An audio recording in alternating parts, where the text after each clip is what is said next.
LA Raiders to clinch a playoff spot in the NFL. What?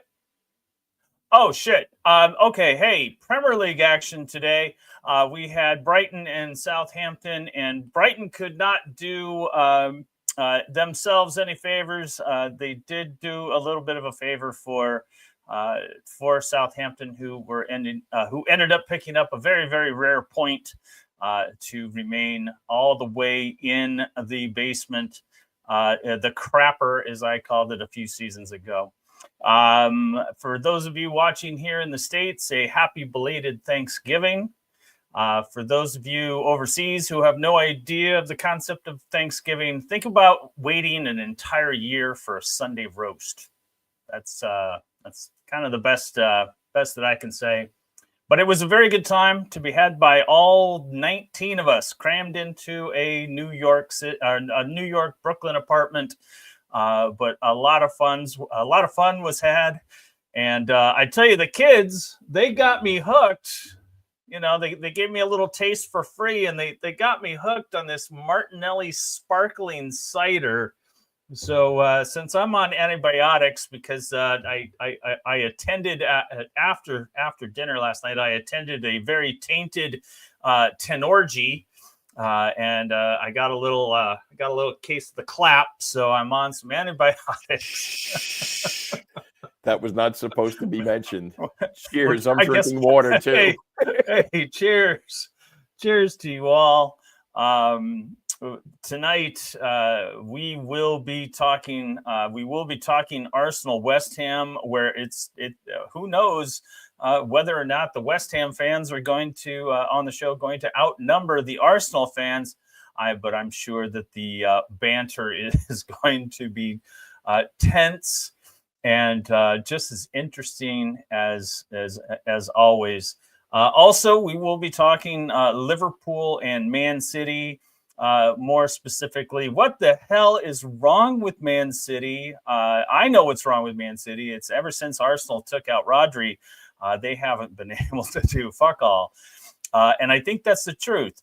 But man, what was it? A couple of days ago, they blew a 3-0 lead in the final 10 minutes. How very, very much un-Man City-like. We will be talking Leeds in their match against Blackburn Rovers tomorrow, as well as God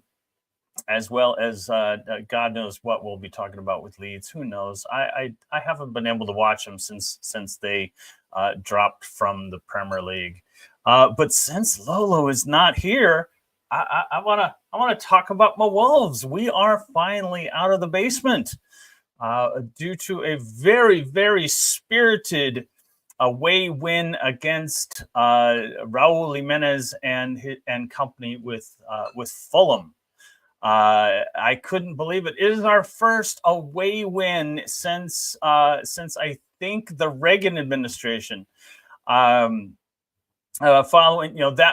our first home win in God knows how long. So we've been playing very well. Hopefully we can continue that with Bournemouth. We get Bournemouth at home, and Bournemouth not a very good away team, so we should be able to pick up at least a point. I'm hoping for 3.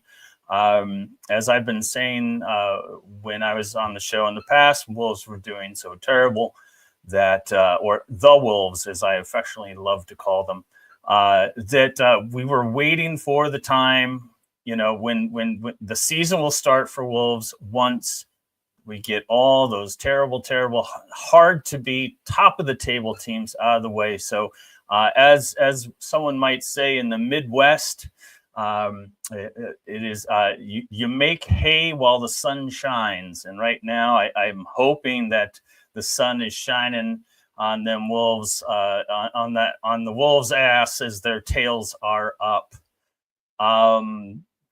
Got tennis elbow from the Tenorgy, says Lolo.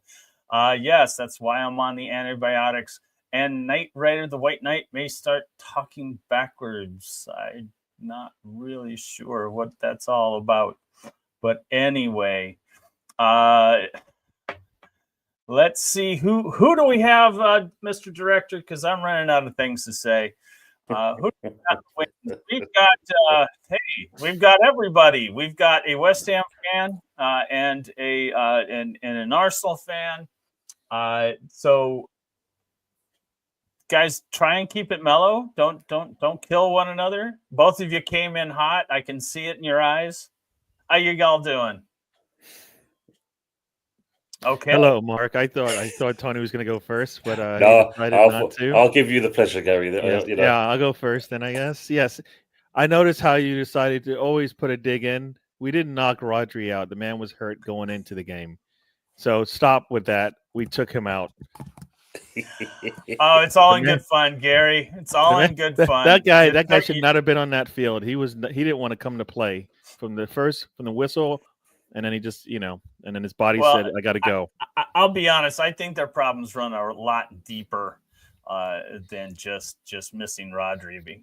They're missing a number of players, but they did not reload. They let a lot out the door, and they never replenished. And does that mean the Wolves talk is done for? We're done with the Wolves talk? That's all. Actually, all I'm allowed. It's in my contract. I'm only allowed 3 minutes an episode. I think you went 3.5. So you're gonna have to give some of that back.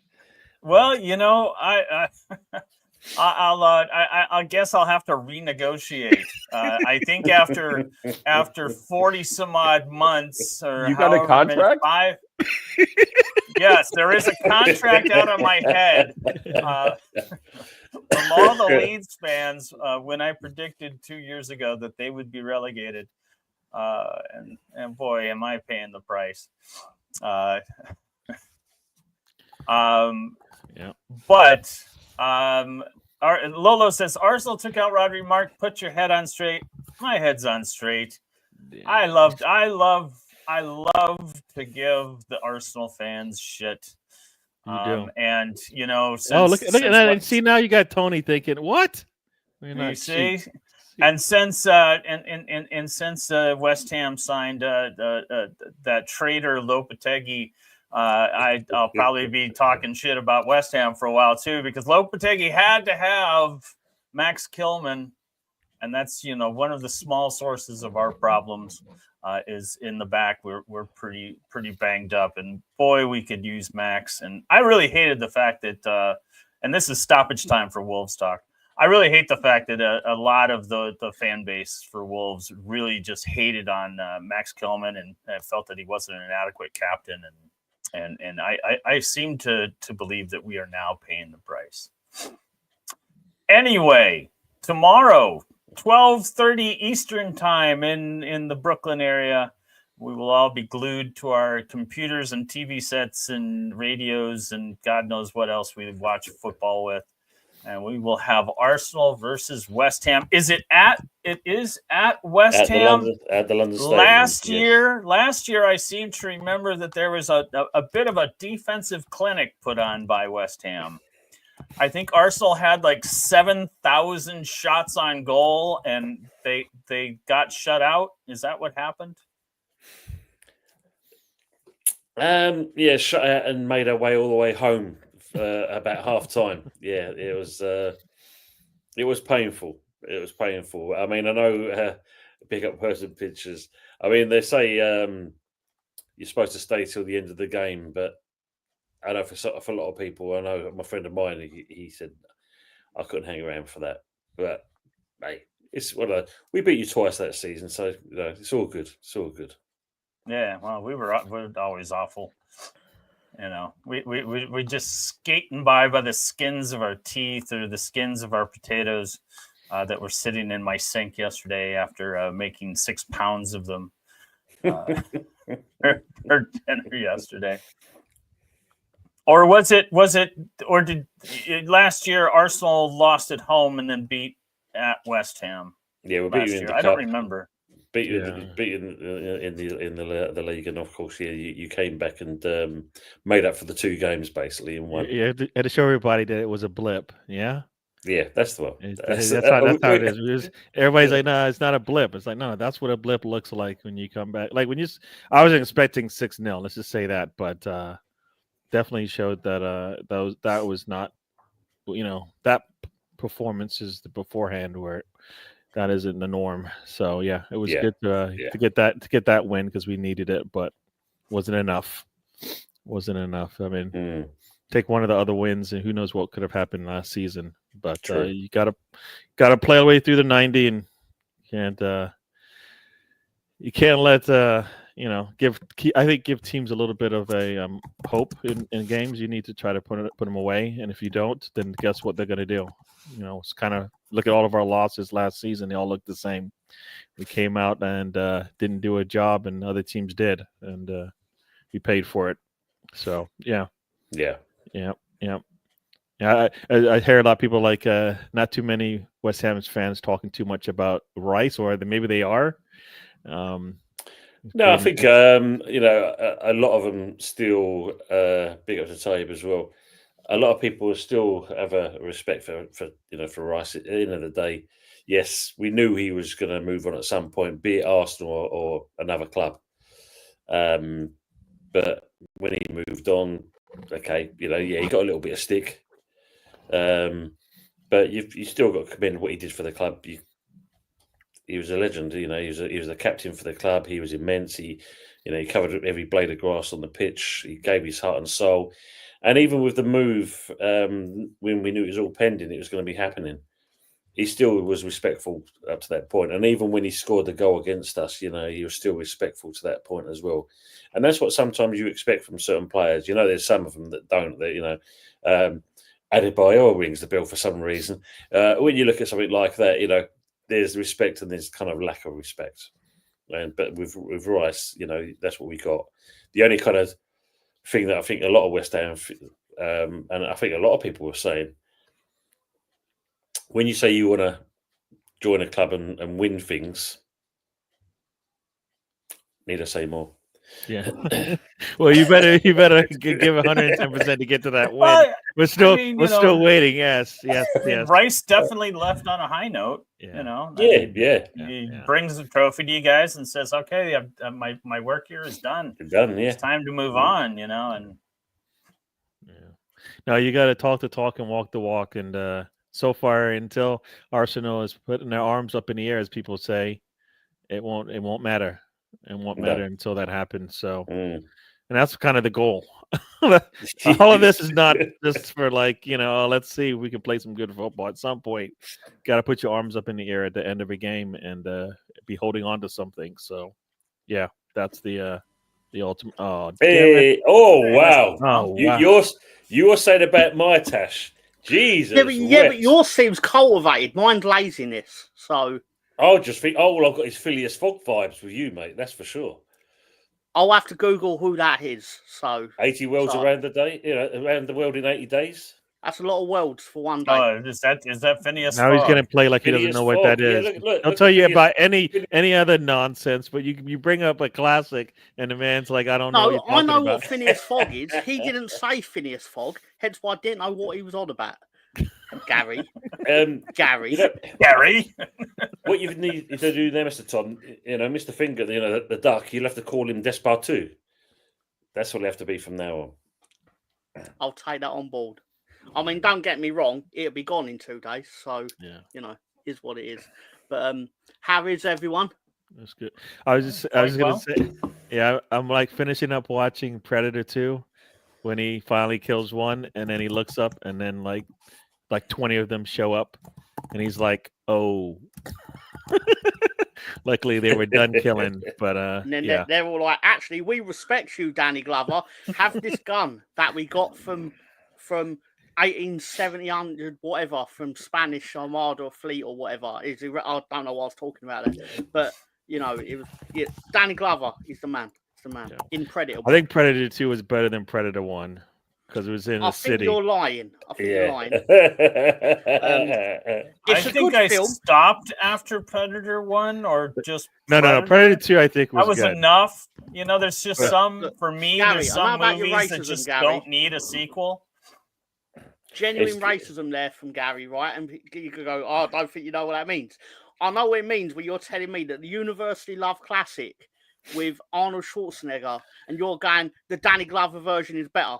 Like, I liked it because I like the Danny Glover because it's just like in the middle of a hot city and all of that kind of stuff, and then Gary Busey being a donkey. I was going to say, yeah, Gary Busey. Like... That's what makes the film, Gary. Gary Busey. That's what makes it. Gary Busey. Now, can I ask, since I haven't seen Predator 2, is this pre or post motorcycle accident Gary Busey? It has to be pre. Because he pretty much lost because he's not. He got his eggs scrambled in that motorcycle accident. No, he seems like the because Gary Busey is the guy from is it Taxi? Is it Taxi? Probably. I know Gary Busey from. No, he's not from. He's not from Taxi. He won Celebrity Big Brother in the UK. He's from Taxi then. The movie. You're about Andy Kaufman. The movie? There's a movie. It was about the taxi cab company. Oh, I think you might be thinking about DC Cab. DC Cab, sorry, DC Cab. Yes, he was in DC Cab along with Mr. T. Yes. And Gary Busey is from Under Siege. That's the most obvious one. He started at DC Cab long before we got to Under Siege. That may actually be factually true. No, it's true, and it is where he came from. DC Cab, so I like welcome DC Cab. Everyone to On the Stoop with Gary Busey. My great show for you tonight. To Gary Busey is when it's the Family Guy, and Gary Busey is looking in the mirror and he says, "How you doing, Gary Busey?" And it flips and it's the mirror or the reflection, and it's just this like acid clown, and it's like, "I'm doing great." If you've never seen it, look it up. Family Guy, Gary Busey. You will laugh for days. Lolo's having kittens right now. He's going, I haven't set this show up from the ground up for you to all sit here and talk about Gary Busey, you fuckers. So we're here to talk about football. Lolo, you're welcome to join us. Hey, when you start off a show talking about wolves, you pretty much have gone downhill. And then, Oh, is that it? That's just me. The show goes downhill as the wolves go up the tape. As the Jeffersons theme song says, we're moving on up. There you go. Awfully brave of you, Gary, to start going Wolves, Predator. No, the Wolves surprised me. I was expecting like a really back and forth game. I figured it would be high scoring. I think that's kind of how I laid it out last week. It was high scoring, but only one way. So there you go. There you go. I think I had it 2-2, and Wolves said, "No, we got 4 goals in us, right?" I think so. Well, I got to say that Mateus Cunha's stock. Whoa. There you go. Whoa, that's post motorcycle, right? I think that might be like post OxyContin. Look at that. It looks like he's actually pleasuring himself. I think he's at a Tenorgy, and he's just ready to ring that bell. Oh man. But no, Gary, I was very pleased with the Wolves. I mean, they did concede early, and you're just kind of like, it's going to be one of those days. We're away. We're playing, a team that's in the top 10 of the table, but we came back fast and often. And like I said, Mateus Cunha's stock is definitely rising. Hopefully, we don't lose him in the winter window or the summer window or the window after that. Yeah, we do need support in our front line, so he can come over and hang out with us. Well, last week y'all wanted to trade. Lolo was like, "Would you take Jesus into your heart?" No, he started last week. Did fuck all. No, I don't want to take. Hey, Jesus, I said I would take Kuna if we're not able to get our top targets, then Kuna, why not come on over and join us? Hey, we want more Arsenal talk? What do you Of mean? course. Do we want We more haven't said Arsenal anything talk? about Arsenal yet. Oh, wait. I'm just telling you, if you want more Arsenal talk, we have somebody else that's going to anytime come you in. guys want to kick off and talk, we've got Anthony here joining us. What's going on, brother? Wait, like I said, Tony, the West Ham Tony fans will outnumber the Arsenal fans today unless we can get Lolo in sometime soon. What are you talk, guys? Tell me what are your hopes? I mean, I know what one side is thinking, and I know what the other side is thinking, but well, Anthony was thinking 12-0 to Arsenal, so we'll start off with that one first of all. Oh yeah, that's not a problem, Ting. You know that. We always say it. We always say it, don't we? But yeah, I think it's going to be a good game. I'm really looking forward to it. When obviously I was watching Tony's show last night. Well, actually, I was on it as well. But he was there. All the West Ham fans, they love to have a dream, and then after they have their dream, they eat their cornflakes. Thinking that they've beat us, this, that, and the other. All I'm going to say is, Tony, that time when you beat us, right? And I always go on about. Don't go there. Do not go with this line that business. That ball was out of play. Jesus that Christ. ball was definitely out of play. All right. So let's get that right, and then we demolished you. Okay, you not take the cup. A cup that we're not really interested in. That's fine. But beating you 6-0, that was absolutely fantastic. But this weekend, look, Tone and lads, I'm looking forward to it. I think we got we got a fully fit squad. I mean, the only player that's injured is Ben White. Obviously he's definitely out for the game. So that's the only blow. Is I know Gabriel, he picks a knock up against when we beat Sporting. But I think this is mind games with Mikel Arteta. He always sees and puts that doubt for us with Arsenal fans that so and so could be missing this game, and then some out of blue, they're playing. So yeah, I reckon it's going to be a good game. If I was to give a prediction on it, my prediction thing: Arsenal 3, West Ham 1. Save your predictions for later. Save your predictions for later. All right. Sorry, John. You just took 10 minutes out of our show. Never watched this before. Bye, John. Director John, he's new. Give the man a break. He's new. It's funny you mentioned it was Jared Bowen that saved the ball from going out on the touchline there. Absolutely. I think in that match, but they showed it from like 17 different angles, and you couldn't actually make a definitive call on it. The only thing you could do is suppose.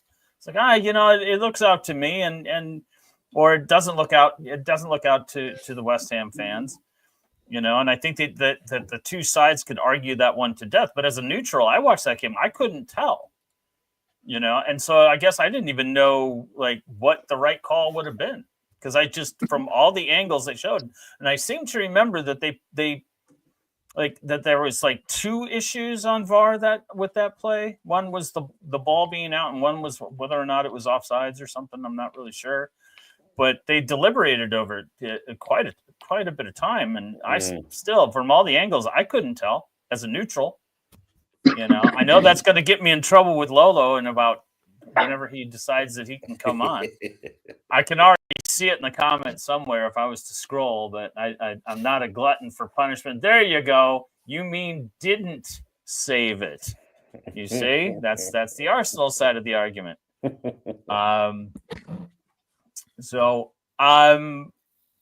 I'm looking forward to the match, but I'm sure that I'll be out shopping with the missus, viewing some of the finest New York City sales of the post-Thanksgiving weekend. It's all I can do to be able to watch Wolves and Bournemouth at 10 o'clock our time. So I guess that's the one I'm trying to save up for. That, and because it's the earlier game, I will be watching a bit if I can tune in. Because again, I haven't been able to watch a match since they've been relegated, or maybe very sparsely. But I hope to be watching Leeds beat Blackburn. See what I did there, Tom? Oh, sorry. Was that my window to come in? Sorry, no, I appreciate that. It's funny that Leeds ain't on television tomorrow. Look. No. Not on television. I discovered this about an hour ago, unfortunately. So I told Gary, be late for our show tomorrow because Leeds are on telly. Gary, I'm going to be on time tomorrow because Leeds ain't on telly. So, Oh, so what time are they play at 3? It's at 1:30. It's 1:30 because it's not actually scheduled to be on television. The police requested it because it has the potential to be one that they're going to need to be there for. And because there's going to be 7,000 Leeds fans in the Blackburn away end, which is basically their main stand. So not to roast Blackburn, you are a former Premier League winner, but your fans should start turning up, and then you wouldn't have to sell your tickets to us. True. Mark, Mr. Tom, I don't know if you see it on the camera here, but you can see that the ball is not over the line at all. Clearly not over the line. Nah. There's nothing wrong with that at all. That's still in play. It's clearly not over the line. It's fine. It's fine. Don't worry about it. I've never been more certain that a ball was still in play than that photograph there, which is not since Japan in the World Cup. I just like Anthony's face. Do you know who scored that goal? Do you know who scored that goal, Mark? You just try to piss. You're just there like, man. You poking the bear. You're poking the bear.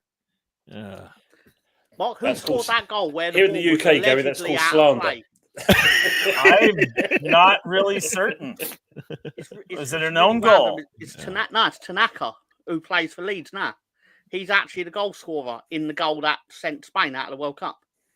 And he was the gentleman that all of you at the beginning of the chat were singing about. I think Bremner's Ghost was singing. Where is it? It's somewhere. Shogun Tanaka. He's taking heads and breaking legs. He's Shogun Tanaka. That is sheer poetry. That is sheer poetry, Bremner. Do me a song about Daniel James. Sorry, so I'm just having a conversation here with Jimmy in chat. It's going to be a Gary Busey show. I know it. It's going to be his show, isn't it? Let's talk about butter sausage. Yeah, is that the butter sausage?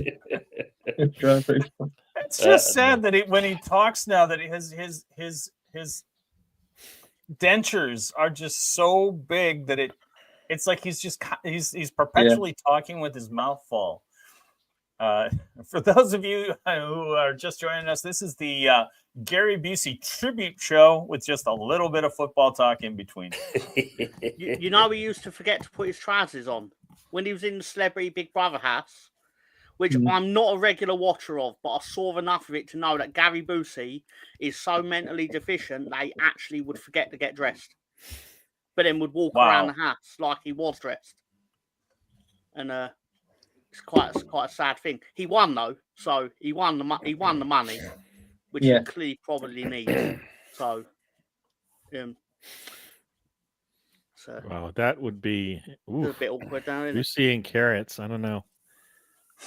What is this? I think there'd be a better chance of a Gary Busey carrot top.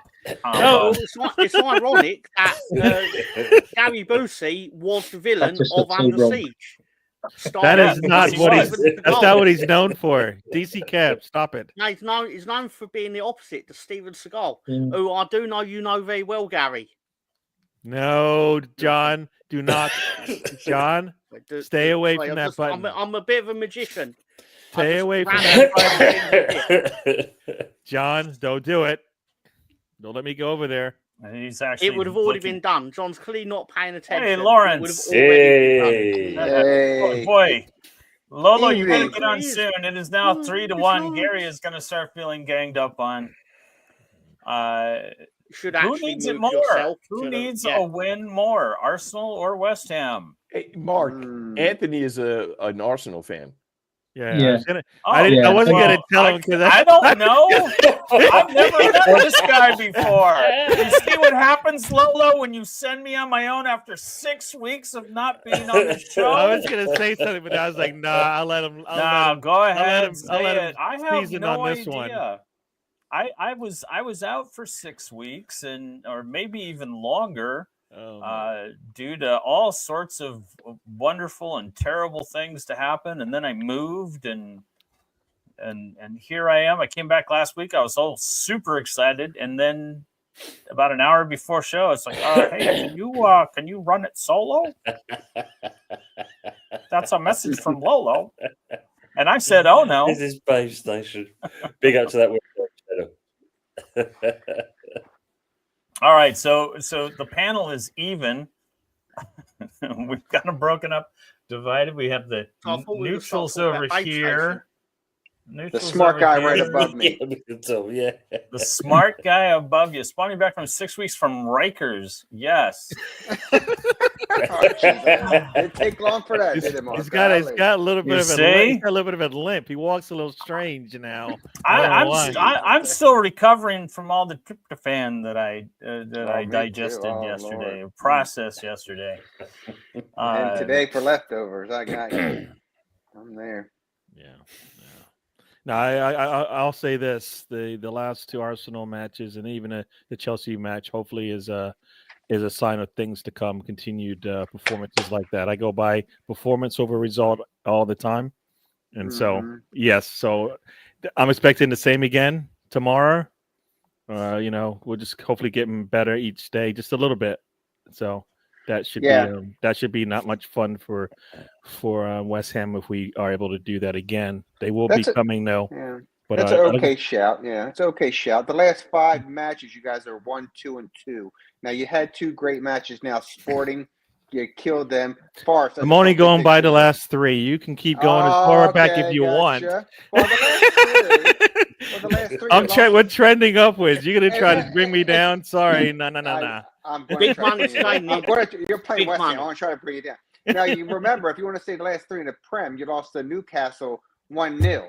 That was the last 3, and then you drew to Chelsea, and nobody's talking about that. I am. I'm talking about it. The only one's not talking about it is Arsenal fans. Keep preaching, Lawrence. Keep preaching. Go on, keep preaching. Which is strange because Arsenal fans fucking love to talk. Hey, I love you, no shit, but you're playing West Ham, so all bets are off. Yes, we are getting my weird money bets later. Are we getting them, John? Sorry, we have a word. We most certainly will be getting them. Right, excellent. I can only imagine what they are. West Ham fans, you'll probably be happy because he likes to give me pain. So there you go. But like I said, I think based on what we've seen so far, that's what I expect to see again tomorrow. So what formation are you think Arsenal's going to show up in? Is it going to be a 4-3-3 with Odegaard back, with him, Rice, and Party up in the mid? What's it going to be? I think it's I reckon it'd be that, Lawrence. I reckon it'd be Odegaard in the middle with Bryce and Party, and obviously Sack on the right, Martinelli on the left. I just don't want him to play both Martinelli and Trossard in the same team, because that combination, when they're both playing, it doesn't work. It doesn't work for me. It doesn't work. We can only handle one of them, and I on the pitch at the same time. And if we do bring him in at late, it's because hopefully we've got a substantial, we've got a lead, and we need to close out. But otherwise, Trossard is a closer for me. That's how we should use him from now on. If Martinelli's healthy, let him play until you find out if he's the one or not. If he's not, then we move on from him as well. But Trossard, I know he wants to start, but he's not a starter for our team. At least not the way that we've seen it work when he's got substantial time, the way that we play him.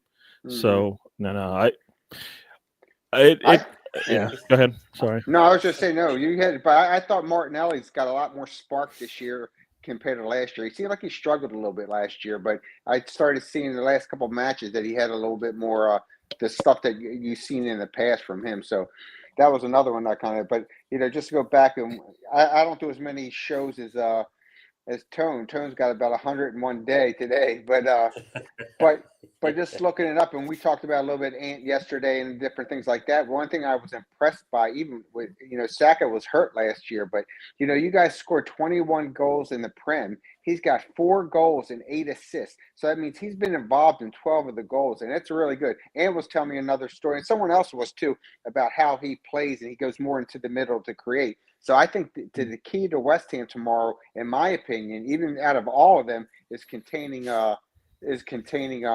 Saka.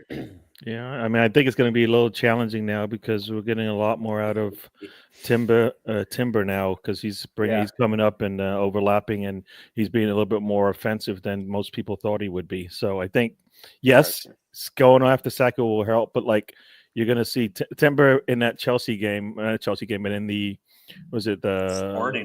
Sporting game, I think the game right before that against Forest, he was offsides a lot, and that's not something you would expect from him. Because that means he's a little bit more offensive minded than usual. So, and I think he's shown a lot more now. So, you got the defense, we're fine there. Now he's just adding that little bit of offensive, attacking prowess that we want as well from our fullback. So, yeah, it's going to be a little bit of a challenge there. And then if you do rotate over and try to stop Saka, and you got Martinelli coming across one-on-one. That's what I was saying. He's been in more shape, I thought, this year. So. Yeah. So I think we've got an answer to whatever you bring, and then if you do bring, don't go that crazy. Now you're getting crazy. We have answers for it. You bring one, you bring two, you bring three people on second. Tom, Mark, what kind of show you running here? This is crazy. This is a show about. This is just about football. This is what we see. No, you bring one player. Y'all saw that. You know what? I'm just gonna say you can bring any number of players you can to Saka. He'll find a way. He has done that. That's all he's done the last couple of years. So, and now with Erdegaard there in the middle, it's just going to make it even hopefully better for us in terms of what we get out of our attacks when we move forward. So, no, this is. You're going to be playing Rice, and he's going to be playing for us. So I get one own goal for Rice tomorrow. No, Rice isn't helping you out. He's you don't know anything about. You don't know anything about West Ham anymore. He's going to rush to the corner and go like this to the fans.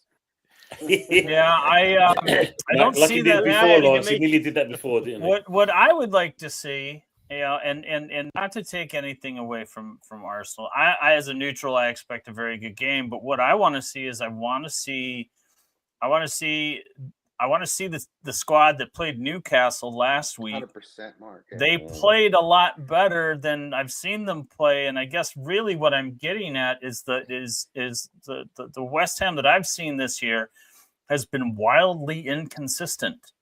It's like I don't even know if I can watch a West Ham match and know what to expect. Because every single time I watch them, I'm seeing something completely different. On the other side of the coin with Arsenal, I'm seeing the same team that I'm accustomed to, but because of injuries, I'm not seeing the consistent style of play because they're just not. I mean, if it was never evident before, this season has definitely been proof positive that Odegaard is the engine that makes that car go. Well, that's a good shout, Mark. And Tony and I can attest to it. That was the best match West Ham played, I think, all year. And we're finally, if that's any testament, we actually played as a team. If you watch that, how we control the ball in the mid and the passing, and we were up 2-0, and then we were controlling it. We haven't done that in a long time. So hopefully it continues. Yeah, I think it was the best that West Ham played as well. But let's be honest, Newcastle did not turn up to that game. I think Newcastle is on that yo-yo as well as West Ham in terms of what you're going to get, what game in, game out. Because against us, they were pretty clean against us. They took their one chance, and then that was all they needed. And then like you said, against West Ham, you expect them to go out there and play, get a little bit better from the previous games, and it didn't show. But you know what? And it's crazy because the first 10 minutes, like I said, they had their opportunities. They just were, and they were making shots. They just weren't having the shots on goal. And I understand what you're saying is, but the heck, you need to give West Ham a lot of credit to go all the way up to Newcastle in the rain on a Monday night to show up like that. It's a big deal, and it's on the road. So I got that, but you know what? Those guys, they had their chances, and I think we contained Gordon really well. They tried to move him around, and we contained him. Isaac, he had a couple opportunities. He just couldn't get on the net. And I got what you're saying, but I'm just proud of my boys. Yeah, no, that's fine. That's fine. I said to Tony in the show, I mean, the best. I mean, Fabianski in goal for you. I can understand why your number one goalkeeper, Radio. Yeah. You know why he's left out, because he hasn't. Well, he's had a poor season. Let's be honest. Yeah. But your defense, your back four, that was the best you played this season. Your defense was amazing in that game, and I said that to Tony. But I thought that it's like with both West Ham and Arsenal. Unfortunately, we're both lacking up front in the quality of strikers. I mean, people said to me, "Who would you?" You know, you said 4-3-3 with Arsenal. I said I totally agree with you. Obviously, with Martinelli and Saka Martinelli on the left, Saka on the right.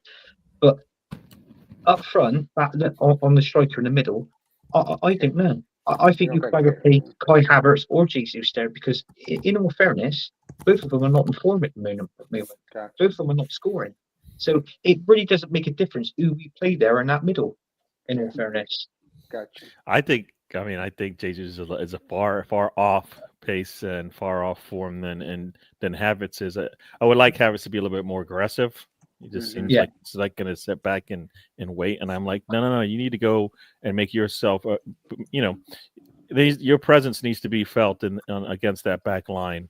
You know, that's when I know he's having a good day, is when his presence John, is there. my boy, what's up, running John? around. I'm having a great John, we're doing a show here. What are you just coming in to say hi for? What is up with this? Hey, John, did the Capitals win today or yesterday? I think they did. Who cares? I know the Rangers. What is this? Is that hockey minutes? What's going on? Oh, I always got to give him. That's actually in John's contract. Is that every 20 minutes or so we get to talk about these guys for a second. Even though if NHL had relegation, Rangers would be in it. Oh, that was me. Wait a minute! Didn't the Rangers did really well last year? I seem to think. Yeah, they did. They came pretty close to doing. Well, they came about as close as Arsenal did to winning the league. What is this? What are you? Why are you bringing up Arsenal? What's any of this got to do with the crushed milk in Nigeria on a Thursday? What are you bringing up Arsenal all of a sudden for? True hurts, Gary. That's all I can say. That's not what? True hurts. That's all I can say. I had to come in here and start banging, but protect my man Tony over there. Yeah, like I said, I'm hoping for an early exit from the fans for West Ham again. So, Lord, starting again. Yeah, that's what I'm hoping for. Yeah, try and be respectful, but now I go to my stats. Get my cards out. Lawrence, we're lucky we haven't got Fuzzy on, because he always likes putting that picture up in the background, showing that. Whether the fans walking out? Yeah. Where were they going? Did they have an appointment or something? There's the Westfield Shopping Centre just down the road from me, like your malls. There was a superb sales going on, so they was getting there before they can beat the rush. Yeah, no, like I said, I didn't expect that last season, but I personally just want us to manage the game, and then you're not going to have any fun if we do, but that's kind of what I would like to see, because that's one thing we've also haven't been able to do back-to-back games is when I say comfortable, I mean the other team really doesn't look like they're going to score today. That kind of control. That's what we're still lacking in our defense. It's still a little leaky. We've seen it, most of this season. So and that will help out a team like West Ham if we're not on it in terms of defense. Don't you guys got like one of the two best center backs in the league? Yeah, well, defense is not just two players, right? I mean, I would like it to be 100%. Yeah. But you guys are. I think I looked it up. You got the. I mean, Gabriel and Saliba. They've been pretty good. But I mean, to be honest with you, I think Gabriel's been the better one out of the two this season, definitely. Really? And you look at the Champions League game against Sporting. I mean, you had Gokris, the striker there. How many goals was he banging in that league? And what did Saliba do? He had him in his pocket. Shut him down. And all he couldn't even get in the box. He was just literally shooting outside the box. Yeah. You see Gukras with the ball running one-on-one at a defender on his shoulder. You're like, he's got him, and it's like, no, you don't got him. No. Yeah, I don't ever want to give Arsenal credit, but I rate him super high. Yeah, I think that guy from Sporting had about as many touches in that game as he has goals all season. He couldn't get any service at all. That was a masterclass by Arsenal. I did not expect them to. They've had two great showings, so they're going to have a little bad one tomorrow. No, there's no need for that. We can continue to get better. There's no need. John had to put that on. If the trend is true, you guys are up for a bad game because you never follow up. You beat Manchester United and you got destroyed in the next game based on the trend there. So if we're following trend, okay, let's not talk about history. This could be a bad game for you. You're spitting some truth here. I don't want to say that.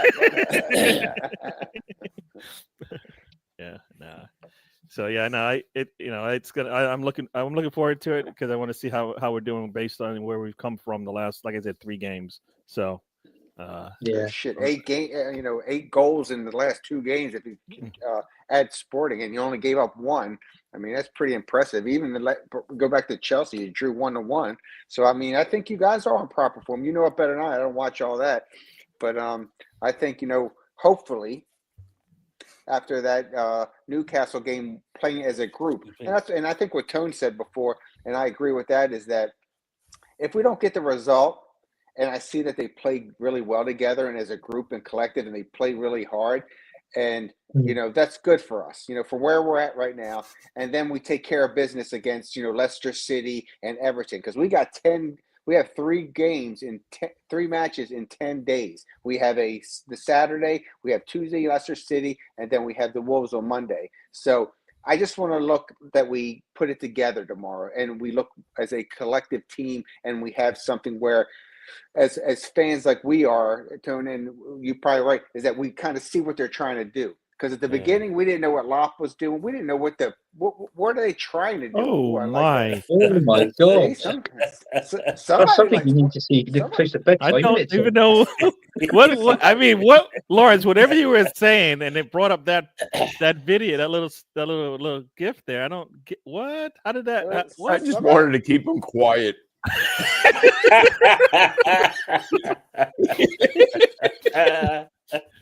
Who pays this man? You have to deal with the manager. You have to deal with the manager bounce on Tuesday too, right? Because I think that's Rude's first game, I think, if I recall.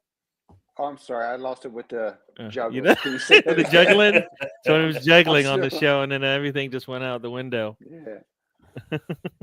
But yeah, I just I want to see a hard performance. If we don't get the result, we play well, that I can walk away with the team play. I'll be happy with that. That's right, Lawrence. I totally agree with you. I feel like with West Ham, whether it's win, lose, or draw, I think that you've got to. I think there's going to be, from your team, the West Ham side, I think there's going to be more positives than negatives. And then the positives, whatever happens in that game, you go on and you take that positive into the Leicester game. 100% agree. That's what I think about that. Well, especially now that Leicester's obviously got Van Nistelrooy as their manager, it's quite ironic, isn't it? We got to play them, and now he's going to be in charge of that game. That's going to be. Who did Leicester get for manager? Oh crap! So Van Nistelrooy. Steve Cooper's gone, obviously. Yeah. And Ruud Van Nistelrooy is now the Leicester manager. Oh crap! Hey, Lolo! What up, boys? Hello. Good to see all y'all. Anthony, first time meeting you, but I'm hearing what you're saying and I'm liking it. I'm hearing all this other nonsense from these guys wearing the wrong color red. Yeah. Oh my God. Lola, what are you doing? Oh my God. Why are you doing me dirty? We've been away for a while, yeah. Me and you, we've been away for a while, and you're doing me dirty. And the first time back on the show. I haven't even started doing you dirty, man. Oh, you might want to go to a bio break now because I'm about to do you real dirty. Get me and Lolo in the back room. We've got to do some talking. Lolo. Oh man, I knew it's coming. There it is. Lolo, see what you did? You show up, and then the carrot eating man shows up. Yo, okay. Let's just first of all, the ball was fucking out of bounds, Mark. Anthony comes in. You've been listening to him, haven't you? Yeah, this one. You've been listening to him. Yeah, you've been Anthony listening to comes in him. and starts talking about when you guys beat us and this and this, and you just stopped listening to him. You're like, welcome to the show. I'm not going to listen to a word you fucking say because you're clearly a West Ham fan. I'm like, what? He's talking Arsenal. What are you talking about?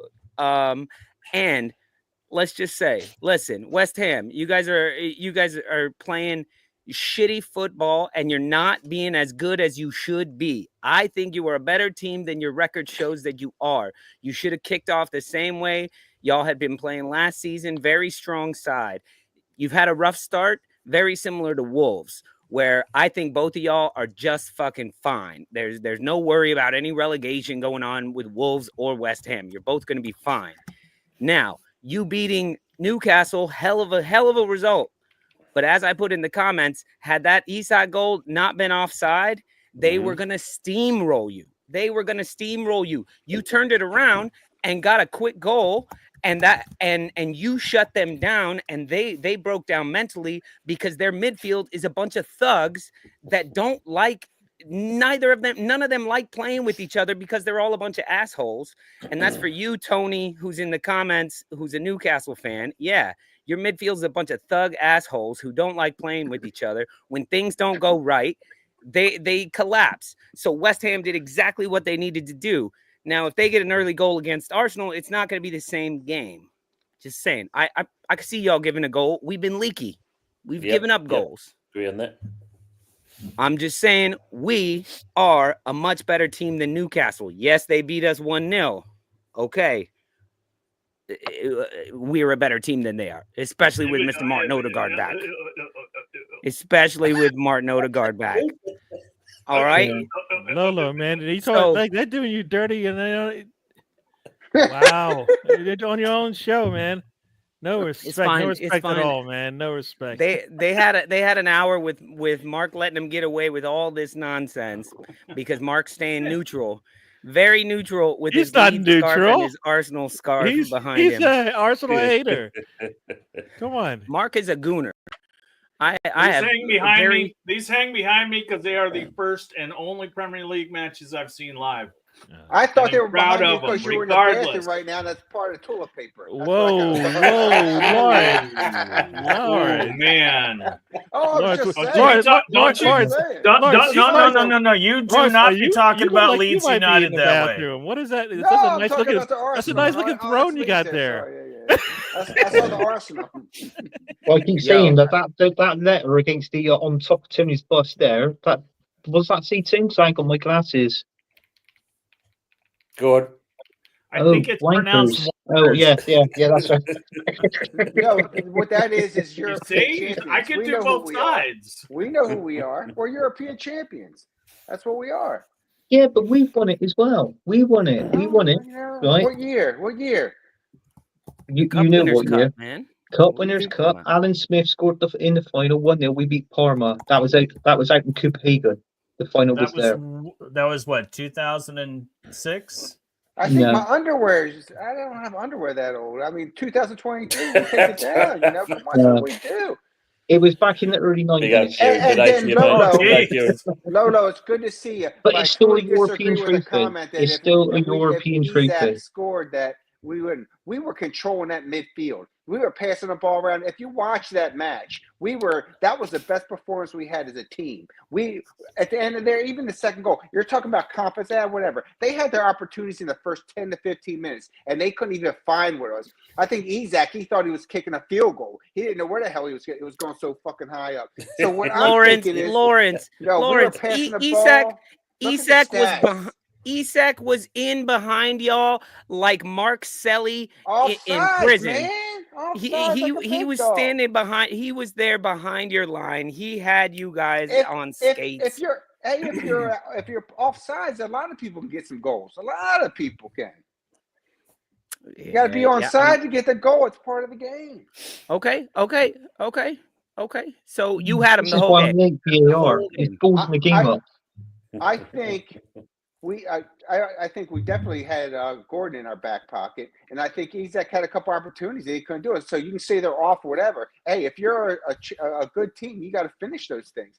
Fab didn't have many chances. The one he had, our goalie, he took care of business. And then I said, and then we got confident. We started becoming a confident team. Yeah, and I said, and I watched the West Ham. Our ball and our possessions and how we were passing through there, it was impressive to me. And our back four, we were playing good game. And then one thing that we do is, because Wan-Bissaka has a tendency, because he's so good, I like to call him like a gazelle. He's our right back, right? He's the one that scored the second goal. He goes up so far, sometimes there's nobody to get back. Souček got back in time, and that was part of the center defensive mid to get back on that. And I think in the past, and I hope this is something that we see in the future, because you're totally right, Lolo. We have a team that we could do better, but now they're finally putting the chemistry together. At the beginning of the season, Juan would be back. Wan-Bissaka would go up there. We'd have nobody to protect if they had a breakaway, because the midfield didn't protect it, and it was screwed up.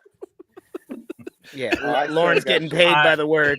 Lawrence also thinks Aaron Wan-Bissaka is a Mexican named Juan Bissaka.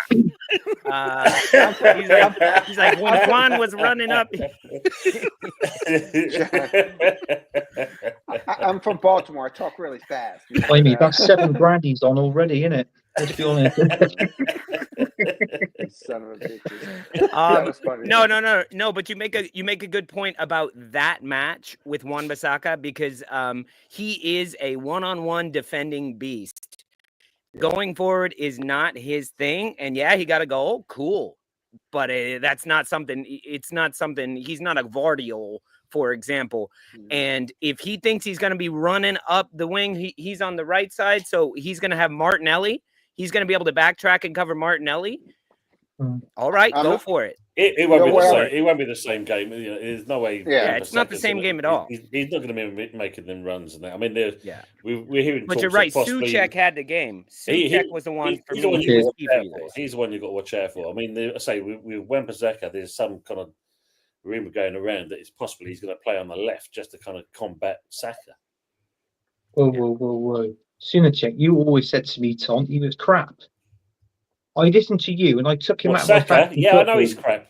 No. Sorry. Bissaka. He's crap. Welcome to Elocution with Lolo. Yes, indeed. I am the very model of a modern major general. Hey, that's the way. So I know the whole thing too. You know how now brown cow, didn't you? Rubber baby buggy bumpers. You need New York. Unique New York. You know you need unique New York. But you've got to do it the Cockney way. Tongue twister time? Yeah, Lolo, you've got to do it the Cockney way. Yeah. So you've got how now brown cow. Then it's how now brown cow. How now brown. No, that's Anthony's talk. Yes. That's talking like Anthony. For us Cockneys, it's how now brown cow. And now brown cow. I'm going Australian with it now. Sorry. No, now brown cow. It's in the chat from Australia. I like the more Scottish one. Oh no, brown cow. I'll say, oh no, brown cow. That one was for Rosie, was it? Man. How now, brown? Okay, what the fuck are we talking about? Anyway, thank you guys for being on the show without me for an hour, and I was listening to the whole thing. It was very entertaining for all the stick that I'm giving you guys. I think Lawrence also we gotta keep like a running tally of scores so John can just give people points and take points away. Because Lawrence, I don't know whether to give you points or take points away, because I think it's the first time it was ever asked on this show. What formation are you going to use? What formation are you going to use? Mark, has anyone ever asked that before? Najee, maybe back in the day. Najee liked to talk formation. He got kicked off. He's No. Don't be fucking asking those questions. You should say, which one of your shitty ass kits are you going to wear tomorrow? That's the kind of question.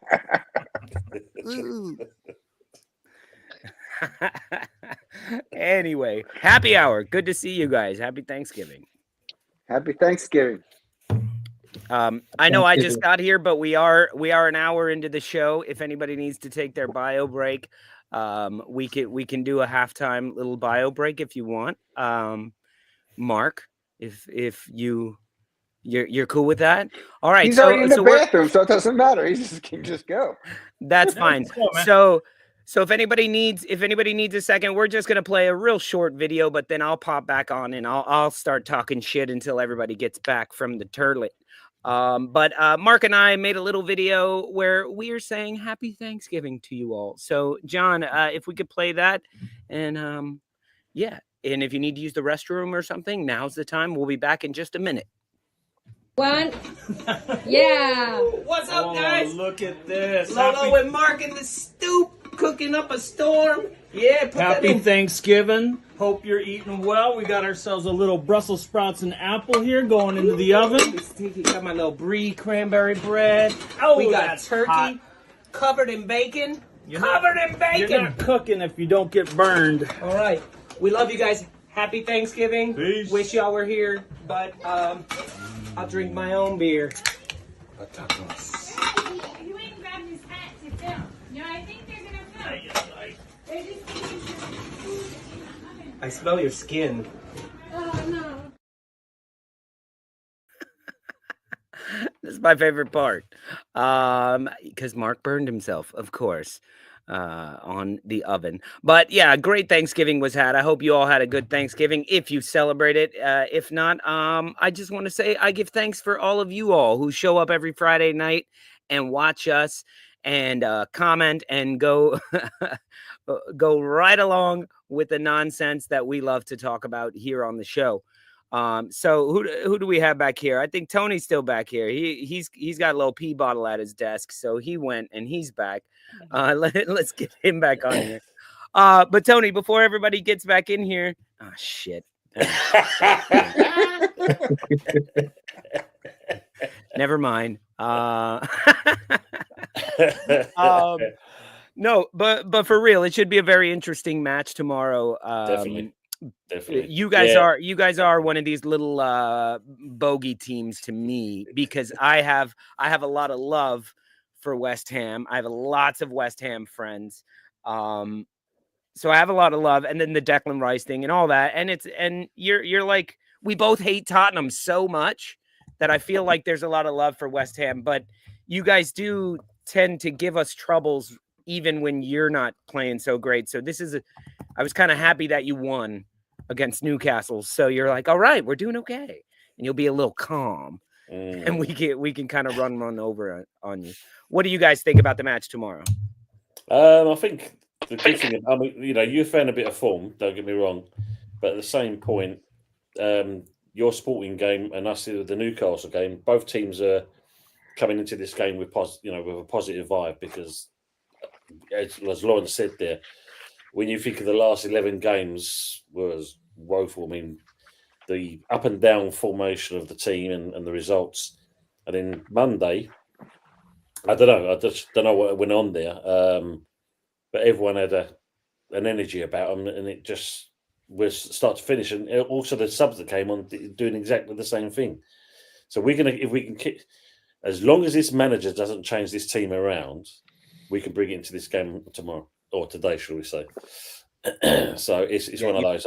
It's going to be a good game. It should be a good game. Somerville started for the first time. For the first time, I know he's been coming on as a sub, but he did start.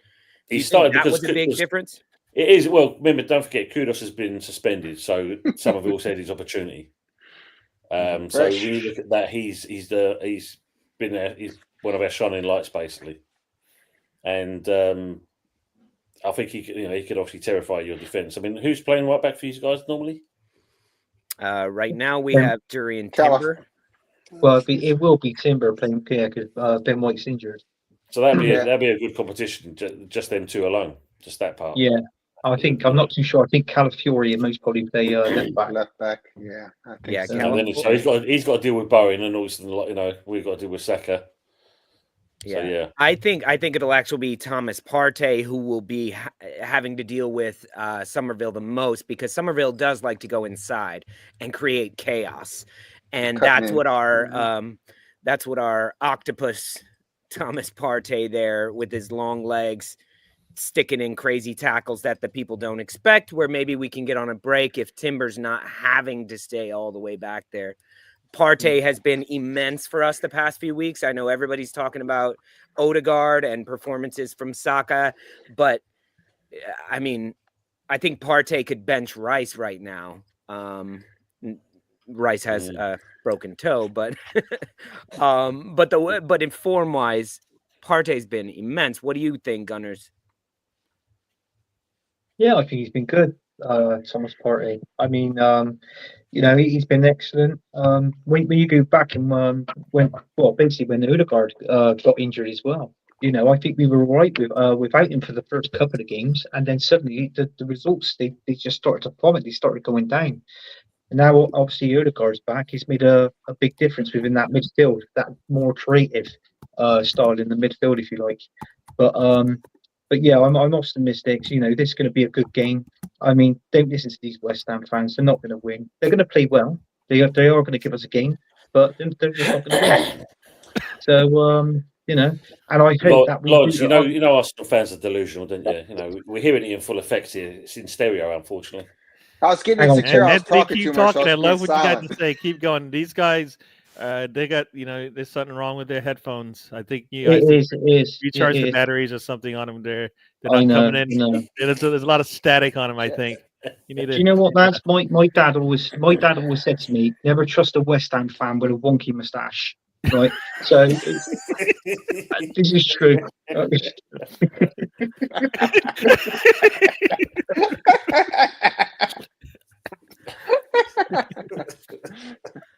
Just saying. Yeah. No, I think based on what we've seen so far, I think we kind of rushed Rice back in a little too soon. I don't think he had enough time to recover from the Euros. I mean, there's Saka and then there's others, right? Saka's come back and it hasn't looked really like he's lost anything, but some players need it, and he looked like one that did. He'll gradually get back into the fold, and I think that's kind of what's good for us right now. Is we got what looks like our starting 11 for a bit now. They're only going to hopefully get better as they get healthy. So I'm taking that.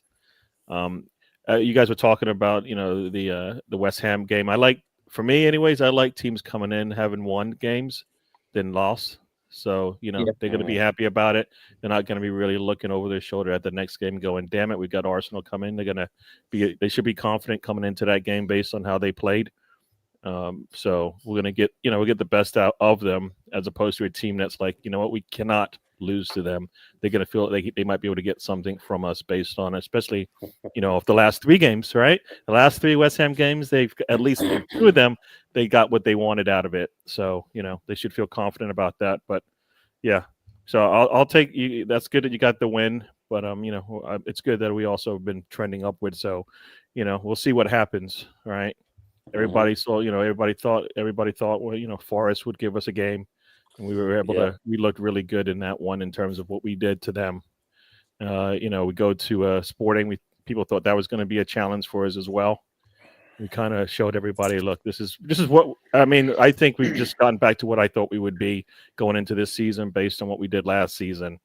It's taken a long time to get there, but yeah, we're here now, and hopefully we're here to stay in terms of our performances and our form going here from here on out. So yeah. That's it. That's all facts, Lawrence. Sorry, you don't get it. I didn't say anything. I see you're nodding your head, so I can only assume. No, I respect your opinion.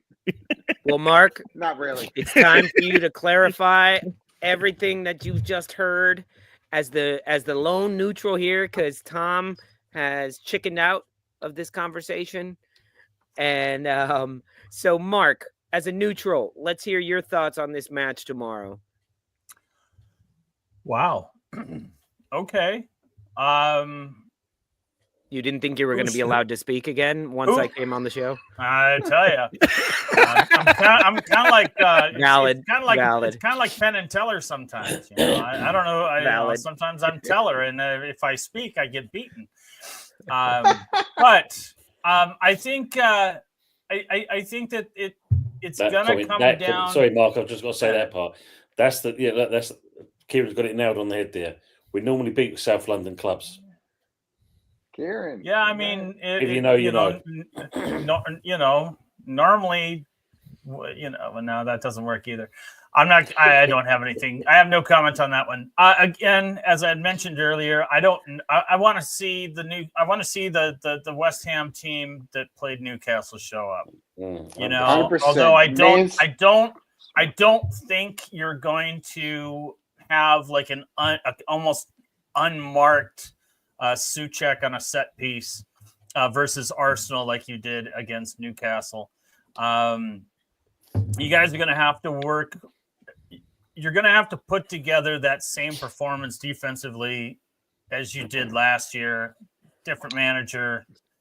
And so I don't, maybe I could see Lopetegui parking the bus and just daring Arsenal to come at me, you know, and just play that way for 90 minutes and get a point, you know. I think for Arsenal, I think it's at London Stadium, or is it at the Emirates? At the London Stadium. Is it London Stadium? Okay. I think for Arsenal, this is a bigger match for them than it is for West Ham. Again, I think West Ham just can sit back and be happy with a point. Arsenal needs all three. Arsenal needs all 3 points in this one to keep pace with Liverpool, who I believe is going to take on a team that is just not only lacking in talent due to injury and age, but to keep pace with Liverpool. You know, I just Arsenal needs these 3 points to keep pace with Liverpool, and if not, I'm not saying that it's over, but it's going to be tough. I'm not counting out City, because we all know that they tend to come alive in January. You know, I think in the last 2 years, City was down. They kind of were a slow starter, you know. So,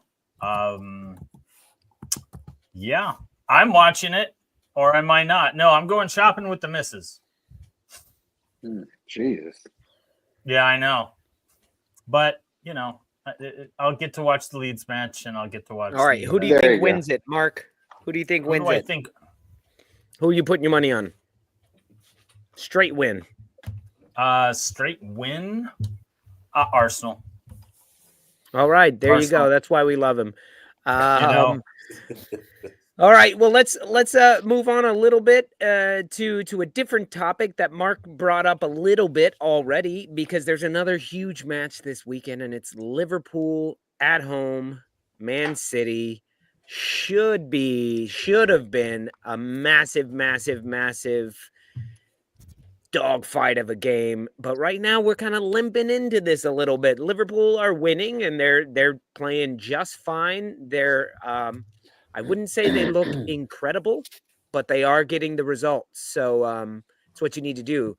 And they're getting the results in the Champions League as well. I think they're top of the Champions League as well. So very good. Man City, on the other hand, how many in a row is that they've since they've won? Is like 6 or 7 since they've won. One, yeah. Fucking insane. Well, I mean, that Champions League results, they're up in the 80th minute. They're up 3-0, and they drew. That's crazy. Yeah, Mark, that was crazy. Yeah. What is going on? And it's just. Yeah, I hate to say that. I feel like I'm actually rooting for a Man City win, and I haven't done that in so long. As an Arsenal fan, you have exactly. to. You had no choice. That's the result you want. Yeah. No, I really don't. That could You're rooting for a Liverpool loss. Anthony, why are you saying no? We don't root for anybody to win. I think personally, I mean, look, Man City's going through a bit of a bad patch at the minute, but I think what a game this could be if they can turn it around against top of the table, right? So, I mean, don't get me wrong, they're poor in form. Liverpool are playing well under Arne Slot. I feel that Liverpool are more creative in that midfield than what they were under Klopp. You know, Arne Slot's brought a different style and a bit of tactic. You can see he's had a bit of spice to that Liverpool team. But in all fairness, for us Arsenal fans, it's got to be a draw. Yeah, honestly, it's got to be a draw. That's the dream result for you, for Yeah. sure. Yeah, but I mean, Haaland's not scoring at the minute. The only reason I touched this on our show, didn't I, Tim, with Haaland? What it is, he's a goal scoring machine. Yeah, he hasn't been scoring of late, but a machine needs to be fed fuel. So if he's not getting supplied the ball, he's not scoring. That's what I said. He's not one of those strikers like an Ollie Watkins or like, let's say, our old striker Thierry Henry. When he gets the ball, you don't see him going on these solo runs and getting a goal, hitting the ball in the back of the net. He doesn't do that, Haaland. That Haaland needs to be supplied with that ball. If he's not supplied with that ball, he doesn't score. It's as simple as that. Well, it even seems like the service that he does get, he's so hungry to score right now that he's almost putting. It's not like the flow of the game is not coming to him. He's like chasing it almost. It's like when you're playing pool and you're like, I got to make this shot, and if you just let the game come to you, it becomes much easier and you're a lot more successful. And Haaland, he was, I don't know the last City game that I watched, but he had opportunities to score and inform Haaland. He should have. But it just seemed like the little flicks and the little movements that he was making to try and get the ball in the back of the net were he was thinking about it too much. That's the way it seemed to me. Yeah, he's lost that humbleness, Yeah, humble is a word that was coming to my mind as well, Gary. So I think he's lost a little bit. That you want to use mine? That comment and how he's how you he want is. Mine? That comment and how he's responded to it. That to me shows. This shows who he is. Take care, Matt. Do you say that, Matt? Take care, buddy. All right. Have a good night. You say those things and then you don't back it up the next month. That kind of shows a lot of things right there. People, if you want to compare him to some of the greats in the Premier League, and I think that humbled him. That's a bit of a stumble he's on right now. So yeah. He might wake up, he might not. All right, but I think they need him to. Yeah, they need him to. They don't really have another answer right now because nobody else is as good as him on that team in terms of putting the ball in the net. So, he's gonna have to. He's gonna have to reach. He's gonna have to reach deep down and find whatever it is that people call legends of the Premier League, and to show us why he should be considered. So well, I hear what you guys are saying, and Anthony, you bring up a lot of good points. And I can't root for a City win. I don't want Liverpool to win. I'm absolutely going for a draw because, as I said about West Ham and Wolves, you guys will be just fine. City will be just fucking fine, and they will be in this title race for the rest of the season. They could play terrible till Boxing Day, and then win every single game in the second half of the season. They're a team that can do that sort of shit. And De Bruyne is, let's just remember, De Bruyne had been out for a long time as well. Yeah, and he's really back. only just getting back into 100%, full game. Lolo. That's a good point. He will dominate and he will feed that robot, as you were saying. But how's Foden doing? I haven't watched many matches. Is he falling off? What's going on? He's falling off as well. He's the best player in the world. I love it, but what's best happening player though? in the fucking Premier League. Yeah, he's got no spot. He's got no spot with Haaland in there. I think that's kind of Foden's spot. And who would you rather have? And Pep has said, "I'm gonna dance with what brung me." And I don't know. They're not. They've shed such talent in that position. Cole Palmer. Are they kicking themselves? Are they, as far as where they're sitting right now? And who is the other? Who's the other guy that's doing really well? That was a youngster for City and well, Julian Alvarez as well. They didn't replace him. So when Holland's just not working, what they were able to do last season was to either add Julian Alvarez to the mix, a more creative striker, or have a game where he starts instead of Holland. Not that he's benching Holland, but just as this team Julian will be better for. And this season they don't have that. He starts and he plays every minute. And so yeah, exactly. You write them off at your own peril. Yeah. I feel like in the end, City are more likely to have a great second half of the season than Liverpool are. I feel like Liverpool will have some drop off. They're in a new manager bounce type thing where things are working, and they are a good team.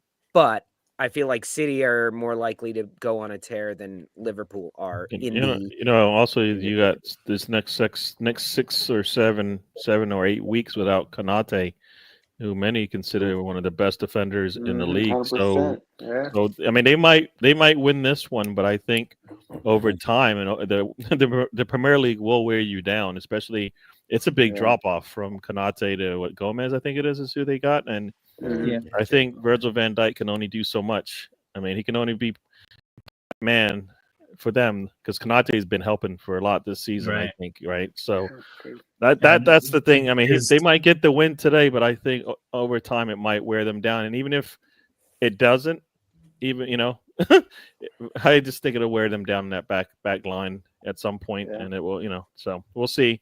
I don't like injuries, but you know what?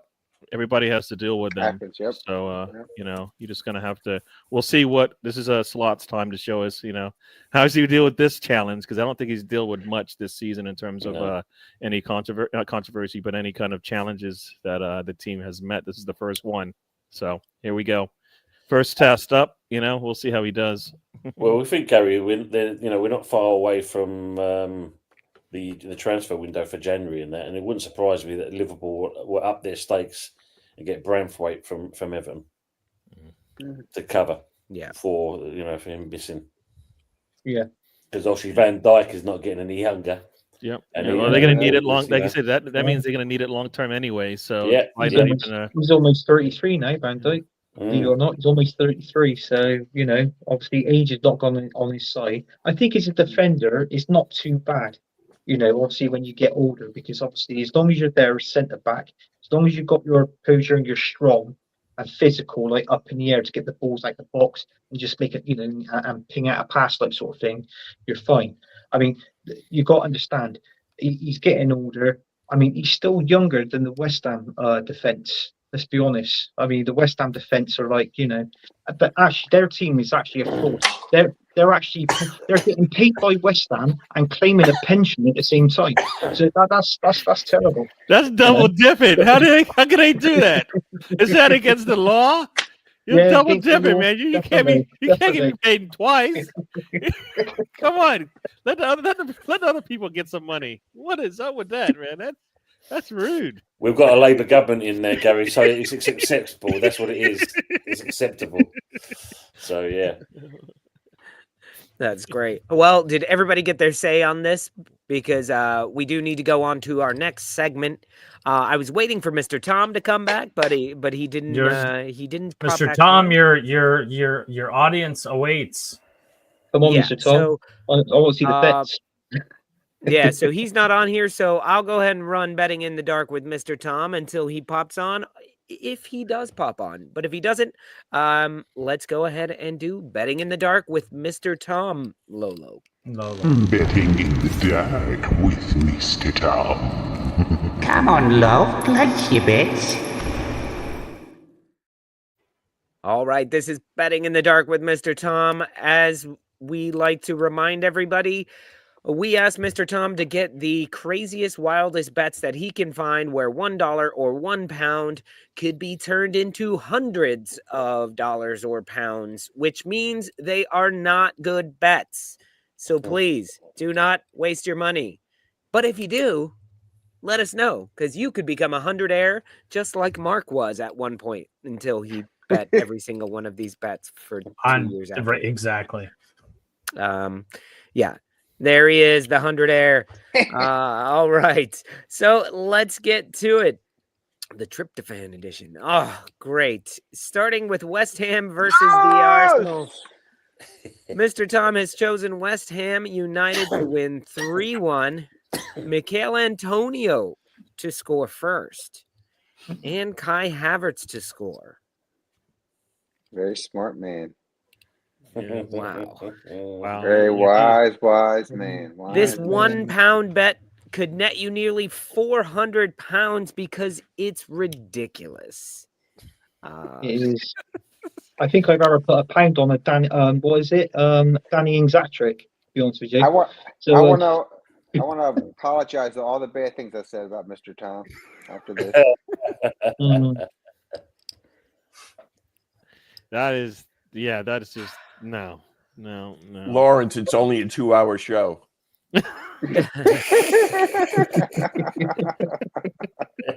Well, let's just say if it does end 3-1, I don't think the other two are that bad at bets at all. If you were just to go with Mikel Antonio to score first, yeah, Arsenal gives up goals.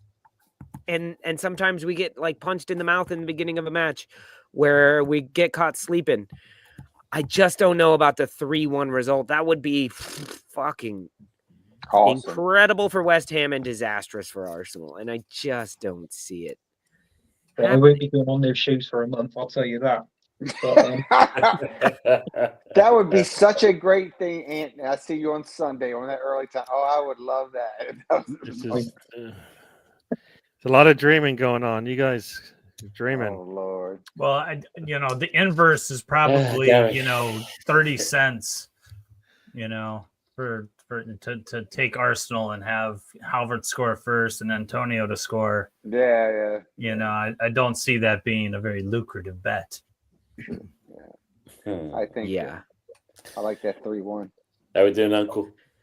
Well, if you want $1 to turn into $500, go find this bet somewhere, and anybody who's willing to take your dollar.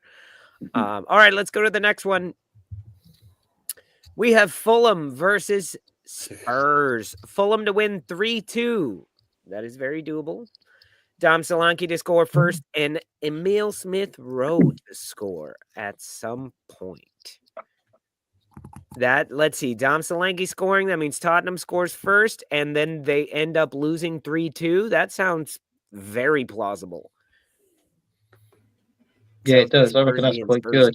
It hurts me seeing that name at the bottom, Emmanuel Smith-Rowe. I mean, yeah, I can't believe he left us, to be honest with you. But you guys just didn't have space for him. He got injured too often, and other players got jumped in, and there was no place for Smith-Rowe. I'm happy that he was able to leave and find success elsewhere. Yeah, I mean, for the sake of the player, yeah, I understand. I think him and Mikel Arteta didn't get on, to be honest with you. But it's a shame, really. But yeah, I wish him all the best. But this bet here, 3-2, out of the two, I think this one was more the possible one of happening. Fulham beating Tottenham, because that young guy for Fulham, Harry Wilson? Yeah, Harry Wilson. Oh, what a baller he is! He's been scoring of late, but really, really good player as well. Young, so he's a super sub, isn't he? Sorry, is he like the super sub that comes off and bangs in the goals, isn't he? He's the one, that comes off the sub bench and scored the goals. Yeah, good player, very good player. Who did they just lost last week? Fulham to Wolves. We spanked them. Nobody expected that. Even I didn't expect that. I tell you what. I thought it was going to be a draw. Yeah, I thought it was going to be a draw. I had that down as a 1-1 draw, that game. Yeah, I think Lawrence, you had it as a draw as well. And I just don't see Big Ange going and learning anything from that Wolves match. He's just going to continue to do his own thing. And Fulham's they've got some speed on their counterattack, man, and they've got some guys who can do some creative stuff. So I think 5 goals in this match. Yeah, easy. That's not a bad bet, Mr. Tom.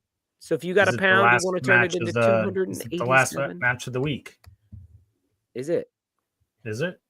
Because I it? think it might be the last match of the week, and that is No, notoriously a high Liverpool's the scoring. last one. Yeah. No, it's Sunday morning. There's 3 Sunday morning at the same time at 8:30 a.m. our time. Last match is actually Wolves Liverpool and City. No, that's last week. Liverpool, Mark. Liverpool City. We tried again. I'm on the wrong. Okay, Yeah, just give me a chance. I was on the wrong. It's on the screen, wrong dude. week. It's on I the was screen. on the wrong. I'm not looking at the screen. I've got my screen switched. I'm Look watching at the screen, Mark. Look I'm at the watching screen. I'm watching some 10RG porn. What are you looking at your OnlyFans page or something? I was actually looking at the injury report.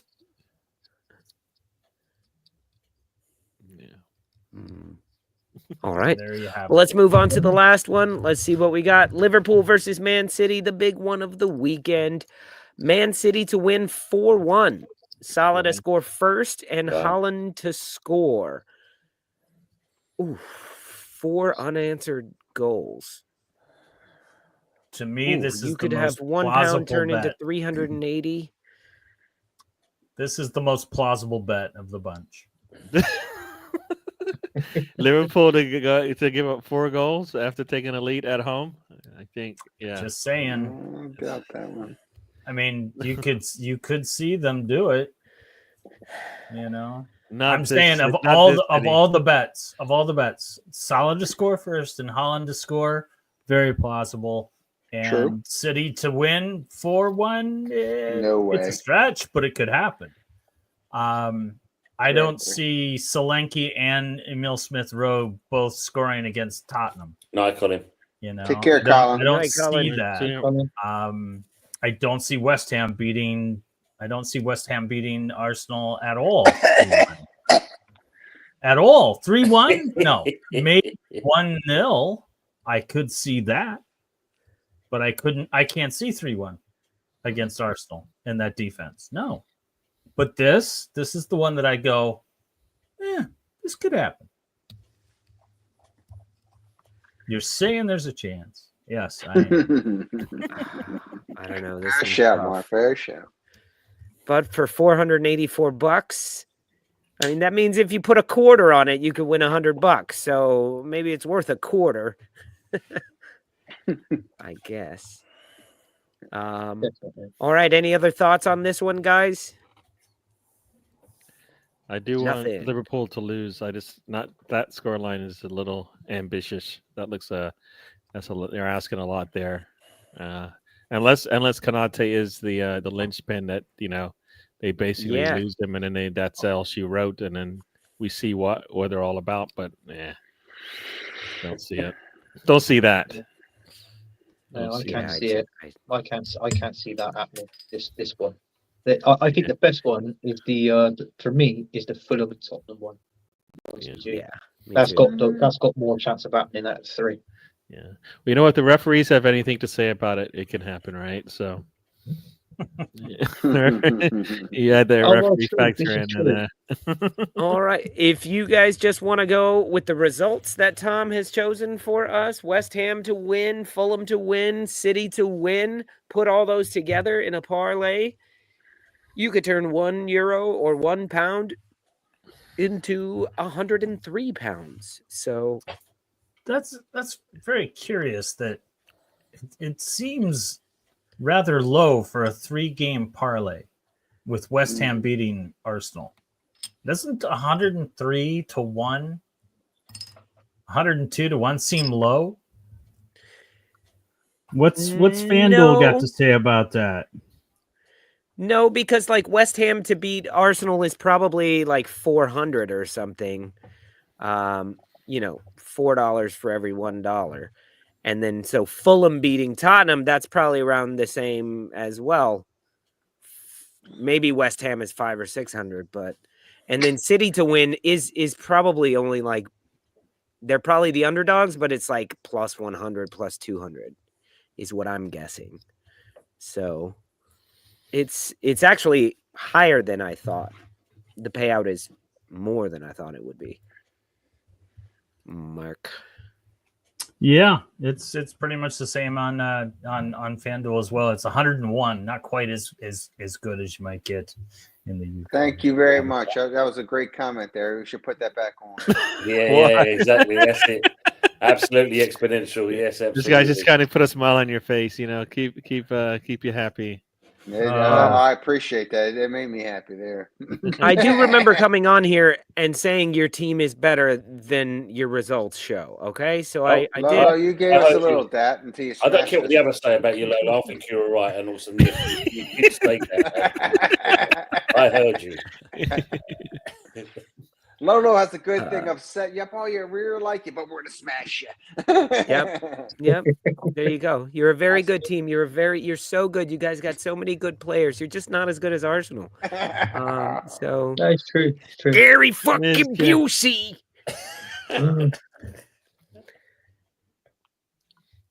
I wonder who Gary Busey supports.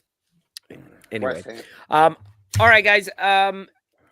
That's it for betting in the dark. So let's go. Let's take a look at the matches this weekend, and let's look at some of these other matches that are going on. I don't want to go through every single one of these, but I want to ask you guys, what is another match in here that you will be paying close attention to tomorrow? Good shit. Or this weekend? For me, if you want me to go first, for me, it's going to be Chelsea versus Aston Villa.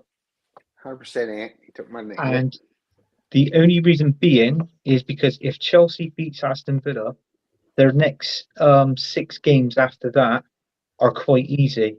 So that's 20, including the Aston Villa, that's 21 points all in total if they win. I personally think they're capable of getting at least 18 points. If that's the case, that's going to put them right up towards the top of obviously where you've got Liverpool. You've got to put Man City there, Chelsea. There's us looking around. I still think that 4th spot is still up for grabs when you actually look at the Premier League. Look at that. I mean, Spurs. I hate to say it, but look at them, 3 points. Yeah. So it's very close. So the ones for me at this minute, you've got to put Chelsea into this equation as well. Definitely. Yeah, absolutely. Absolutely. You can't write off Chelsea. Chelsea just happened to be a team for me where I feel like they will play up to their competition and they will also play down to their competition. They're a very young team, and they're also a bunch of hot-headed fuckers as well that, you see them fighting over the penalty kick. You see them fighting each other. You see them they've got some problems, and I think they come together when they play a good team and they can play better. But I could also see them dropping weird points where you'll be like, oh, they play, Everton this week, and they end up getting smashed or something, So I hear what you're saying about an easy run, but I feel like they're going to do better against better competition this year and lose weird points because they're young. And I think one other match would be very interesting. We went to it is the Liverpool Man City. Now, has Man City lost their last 3 Prem games matches? Yes. Yes. Yeah. So Liverpool, who's top of the table, and I did predict them to win it this year, can Man City actually lose 4 Prem matches in a row? Because 3 in a row was the first time since when? They went back in the early 2000s, if that. So that's a very interesting match if they would lose that match to say they lost 4 Prem matches in a row. Yeah, you're right, Lawrence. You're absolutely right. Because in all fairness, you look at last season's table, Man City only lost 4 games last season.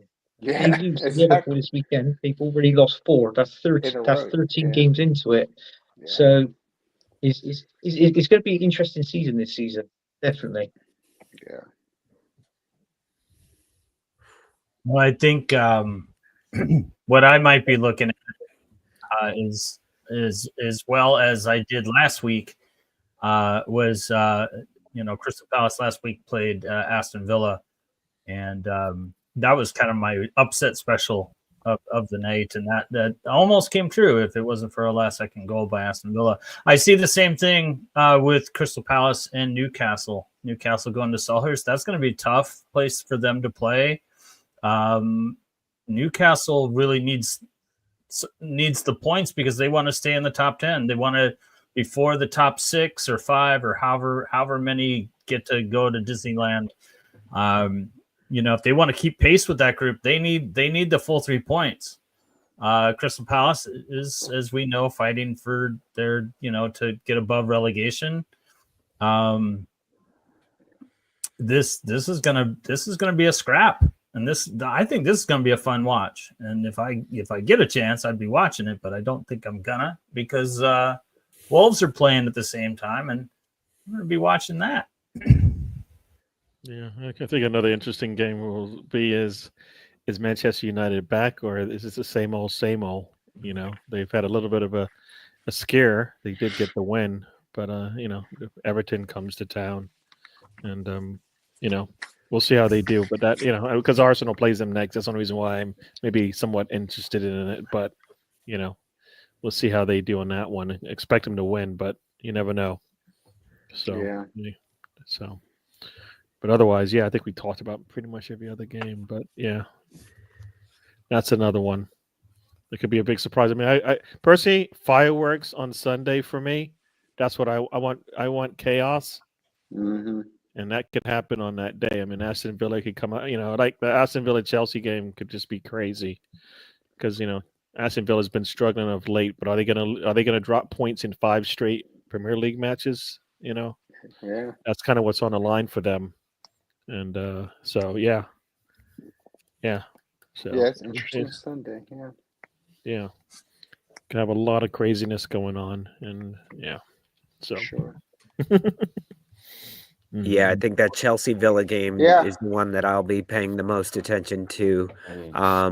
But if we want to talk pure fun, I think one that should be good fun would be Wolves Bournemouth, actually, because believe it or not, Wolves had scored like the most goals in the league somehow. Where are the standings? I think you guys are. We have scored quite. Wolves have 28 goals for. That no, that's our. That's our. Goals against. That's goals against. 20. But you're up there. You're up there with the top of the table of like you're in the 20s. I think we're in, like where everybody's at. As far as goals for, I think we're like Tottenham is the most. We're definitely top 10. You're definitely goals against. You're kicking ass on goals against too. 28. But as Mark likes to tell you, there were 2 matches that 6 goals were scored against them. So take 12 goals away. Take 11 and all. Take 11. Take 11, and all things being equal, take the 5 that we scored in those 2. 15, 16. That's our goal differential. If you take away those 2 games, 15 to 16. I'm just saying, Bournemouth can be a fun team. Or -1. Bournemouth can be a fun team to watch, and Wolves ball out this season. They go flying up, and that dude Cunha is doing some magnificent things. Hard to pick which one of his goals last week was the better goal because they were just both fantastic. The one where you had the 2 touches and loop it over. That was over Leno. That was just so beautiful. I think Wolves are going to be feeling that they can pull themselves out of a bad start with another big win here against another giant killer of a team in Bournemouth. So, what do you think, Mark? Look, we're at home. We're after an incredible win on last Saturday, 4-1 against Fulham, one that wasn't expected. I think Molyneux is going to be absolutely rocking. Bournemouth, not the best away team. So, and did they get a red card last week? Are they short a starter? Or short a contributing player? I want to say they got a red card last week. Yeah, they got a red card, didn't they? So, yeah, they should. No. Brighton got the red card in the Bournemouth match. Brighton got the red card. Oh, well, shit. Yeah. Also got a red card. I think Cunha's in some fantastic form. We're getting some players back from injuries. Sarabia should be back. Dawson, certainly a contributor in the back for us. Oh, I love Dawson. Going to be returning. Dawson's been great for us. At first, when we got him a year and a half ago, I didn't want him. Or was it 2.5 years ago? I don't remember. That's about a year and a half. Yeah, I didn't want him. But now he's been proving himself. He's a beast, man. Hard worker. Yeah, and he's a smart player, and I mean, he certainly puts Holland in his pocket when they play. He's a beast, man. So, but I think we can take care of Bournemouth and get the points. Cunha scoring and assisting, and probably managing at one point, calling the plays from up front. He's just doing it all for us. I think we're getting Jose Lima back. I think we get Lima back. We get Dawson back. We're getting healthier at the right time. Well, and as I said earlier, and as I've been saying, as tough as our schedule has been, this is the time where you make hay while the sun shines. So, Mark, what keeps you all from selling Cunha in January to City when they come knocking? That's a good question. Why would he go to City? He won't start. He has a starting gig. He's the star of a Premier League team. Why go to City and sit on the bench? And nobody. Why do people go to Real Madrid? Why do people go to Barcelona? Why do people go to any of these places? I don't know. I mean, what are you giving me for Cunha? If Neto was 65 and Kilman was 40 and Neves they're gonna give you back 50, that other dude they got. They're gonna give you back the other dude they got, and they go, we got the wrong guy. No, because he's starting to actually play well for City, Mateus Nunes. But what are you giving me for Cunha? Cash. Yeah, I want to hear. I want cash is a 4-letter word. I want to hear numbers. I hear you, but the owners are. You're gonna give us 90, 100. You give us 100,000 for Cunha. I guess that's sold, and we get relegated, and we spend money, and we come back up. I guess. I hope not. But I guess it's the vision of the owner. I got you, Mark. It's the vision of the owner and what they want to do for that, because I'm like Lolo. If they give him the money. Forsen is a notorious. I mean, they have literally said the following things. They have said, we do not run this like a club. We run it like a business. And exactly. And they have said, and this is the one that just I want to kill everyone in that corporation that owns us. They said, don't say that on camera. I'm saying it on camera because they said, if your aspirations are Europe or Champions League, find yourself another club. Really? They said that. They said, terrible. If you're hoping, if you're a fan of a club that's going to be in Europe or win the league or do whatever, this club isn't for you. Mark, as a European champion, and that would be hurtful. And I could have took that. That hurts. That's you want to just hear it. You just literally took your thumb and stuck it in my eye while I wasn't wearing these glasses. That's insane. Why would they say that? Why on earth would they say that? Because they don't run. They're not running which bowling alley did you get that from with the claw grab, right? Why are you holding the football?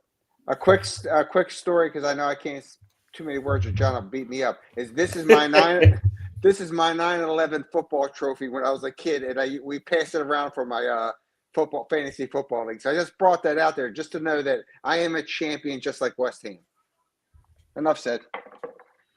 All right. Wow. Well, let me go get mine. Everybody's gonna pull out. Touchdown, Lolo. Lolo, Everyone plays. Is that when you're doing breakdancing? Oh no, there's a ball in the end of the foot. That's just making sure.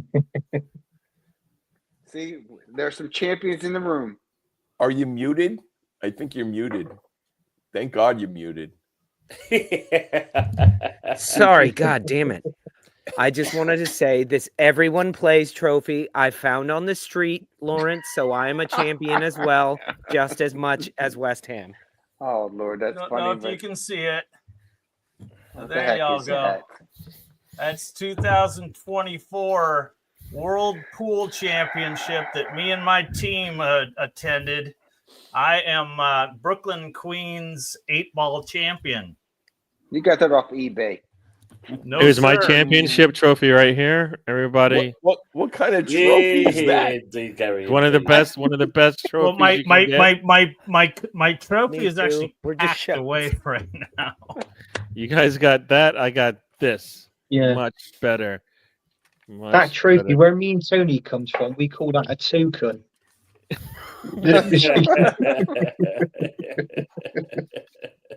Gets you into the city, right? One way. You have to find your way back. Yeah. All right. Polish this up a little bit. I ain't even touched it in a while. Oh, that's it, Lawrence. Rub it down, because West Ham ain't gonna win one of these for another while yet. So you just jinx yourself. There you go. Kettle and Black comes to mind, Anthony. Kettle and Black comes to mind. Thank you. Yeah. Thank you, Tony. Yeah. Well, we quickly talked earlier. earlier. Lawrence has just remind you what a trophy looks like. Yes, exactly. Remember those years? No, I don't. That backdrop, Tony, you have in the back is pretty outstanding. Just want to let you know that. I know what an FA Cup looks like.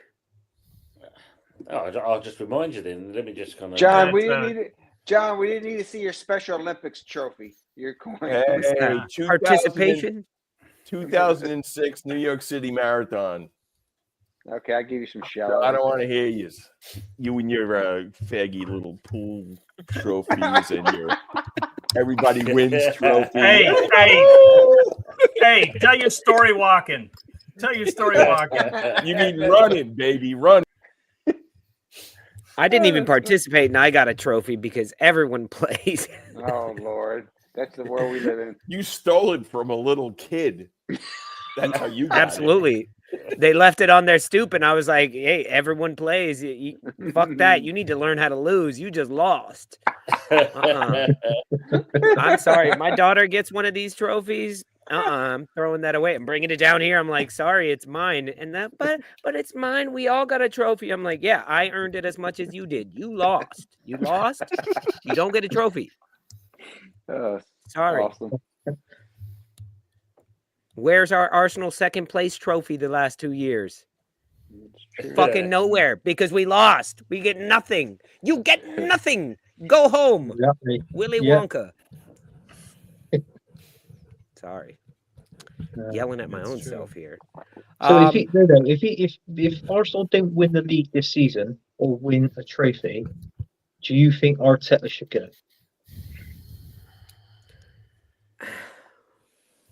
It's no. The short answer is no. I don't think he should be sacked.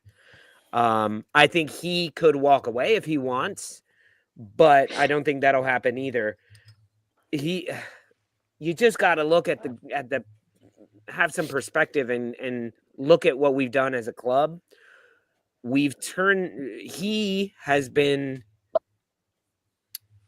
key in turning this club back around from just being a banter club. Yes, we still haven't won anything, but our fan base is more together than they've ever been since the Twitter era, the social media era. We're the most together that we've ever been. The vibe at the stadium is incredible. The vibe at away stadiums is incredible. The love and the relationship that we have as fans with the players and the players with us has turned around immensely. And he's brought in an identity to the way that we play, to where when we're not, we go, something's wrong. We're probably not going to win this game, because we now know what our identity is and when it's off. So we were so far away from that not that I want to give him excuses, because winning trophies is the goal, but we've become proud to be Arsenal supporters again. And you can't just throw that in the bin, you know? Well, and we are on a good trajectory. It's not like we're just, we're happier as fans and now we're still 6th, 7th, and 8th in the table. It's like, no, now I see a trajectory. I see us in the talks with being one of the best teams in Europe. Like when we play Champions League, it's not like, look who's back anymore. It's like downward is a trajectory too, right? You know, I get that same feeling when I eat cheese and onion crisps. I get warm fuzzies, but it doesn't do me any good. It doesn't do me any good. Now, I'm not saying that they should get rid of Arteta. You just missed all the things I said that it is doing good. It is doing good things, though. Oh, but the fan base. He's doing great things for the fan base. Hey, man, that and $250 will get you a train.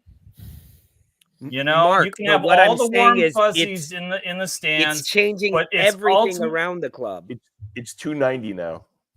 Oh, is it $290? Jeez, I just blindly pay it. I don't even look anymore. It's kind of like my grocery bill. Mark, you know what it does get you? Those warm and fuzzies, what they do get you is when the team is down and in a shitty situation and just not playing, or something bad happens on the pitch, and our fans get behind them and we come together and support each other like that, and the players feel it and turn it around, that's worth more than your $2.50 or whatever you said. Arsenal needed to change. Yes, they needed to change. Yes, agreed. Right, and agreed. so that's one thing that's happened. It needed to change for the better. It's done that. They needed a clean house. They've done that. Next up is, we need to compete for trophies. We somewhat have done that in the Premier League. In the other 3 opportunities that we have not been able to get close to winning a trophy in any of those yet under Arteta. So that has to change. So no, he's done all of that now. I mean, is he going to be the one that gets us across the line? That's the thing we don't know. That's why when he got hired, I said I would rather have somebody with a lot more experience, so I catch them after all that experience that they had. Right? Well, he's going to have to learn how to do that, because I think he's still a little, I say naive, I guess, sometimes in how he manages that and tries to see out a game, and that's come back to haunt us, right? Mm-hmm. So you expect him to be a little bit more cutthroat in certain situations, and he hasn't done that yet. So that's why the team has to, for me, seriously think about it if they don't come away this season without something to hold on to, something to put in the cabinet. Is he going to get there? And if he is going to get there, then they needed to spend the money. That's the other part to this for me. It's like, if you're going to keep him, then we have to give ourselves the better odds to win it. And the only way to do that right now is to have some of the better players out there that we need, because we're all thinking we need a striker, a big striker. Somebody who can score goals. That's the other part to it. Either goals or a striker. You give me one of those two, and that gives us better chances. I like having better chances than, we might have to overachieve, right? So that's kind of how I look at it. I have to ask, how much more money do you need to spend? You have spent hundreds of millions of dollars over the last 3 years. You costs a lot of money. Costs a lot of money to do this. You have spent money. Everybody Now, is at what spending. point? At what Everybody point is they're going to go? spending. This is your team. Go with it. And that's where for me, if the well does dry up, that's where, as a manager, you're going to have to overachieve with your players. Right, a player that everybody thinks is a 7 is going to have to show up as a 9 some games because of the way the manager plays it out. So for me, that's where he's got to learn fast, because that's the only thing he's got left on him right now is. I feel like we've had it. The problem here is, Gary, what if we do win the league this year? Then Arteta is never sacked. Like, how many years does that buy him? What if we win the league this year and then don't win it for 6 years? He just lives on that? Well, that's why you evaluate where you stand. If you don't see any more progress, so then, we're evaluating where change. we stand. Yeah.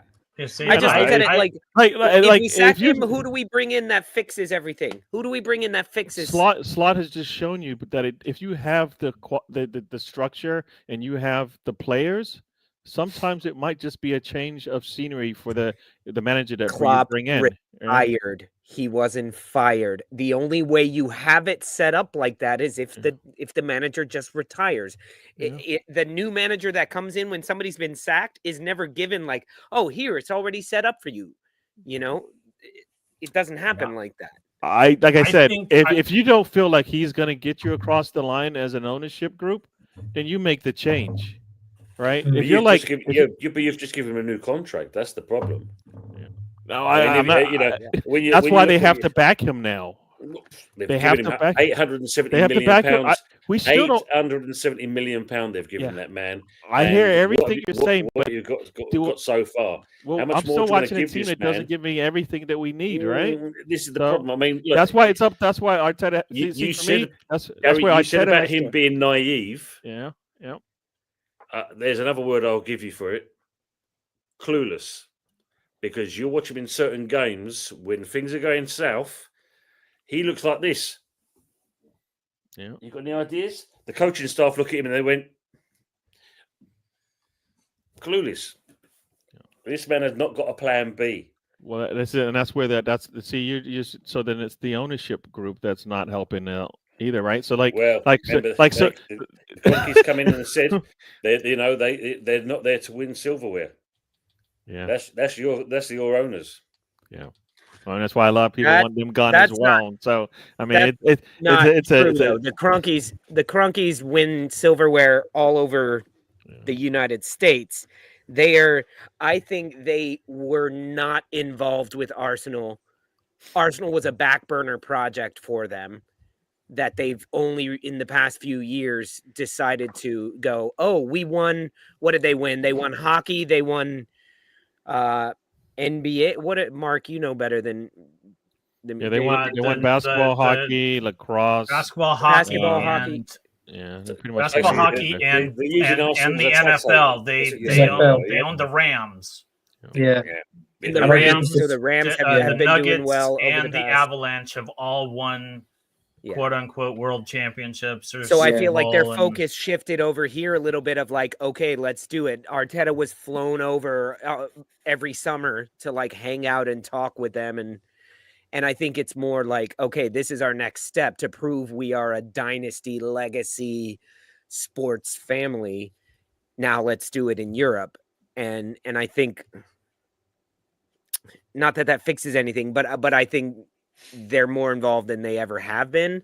And they are not like what Mark said about we're just here to make money. If you want to win trophies, go support another team. Like they want to hold trophies. But I going think they back have all to the money in the world.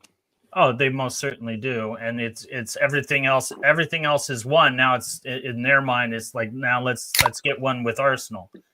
But going back to about Arteta and whether or not he's the man to get the job done, or should he be fired? Should he do this? Should he do that? I think for Arsenal, it might be worse off if they win the league to lose Arteta, because then Arteta can say, I did it, and the offers are going to come in, and he'll have his pick by winning the league. That will give him that resume, put it on his VC, put it on his resume. If by not winning, I think that he sticks around. He has proven. I mean, he's getting them to Europe.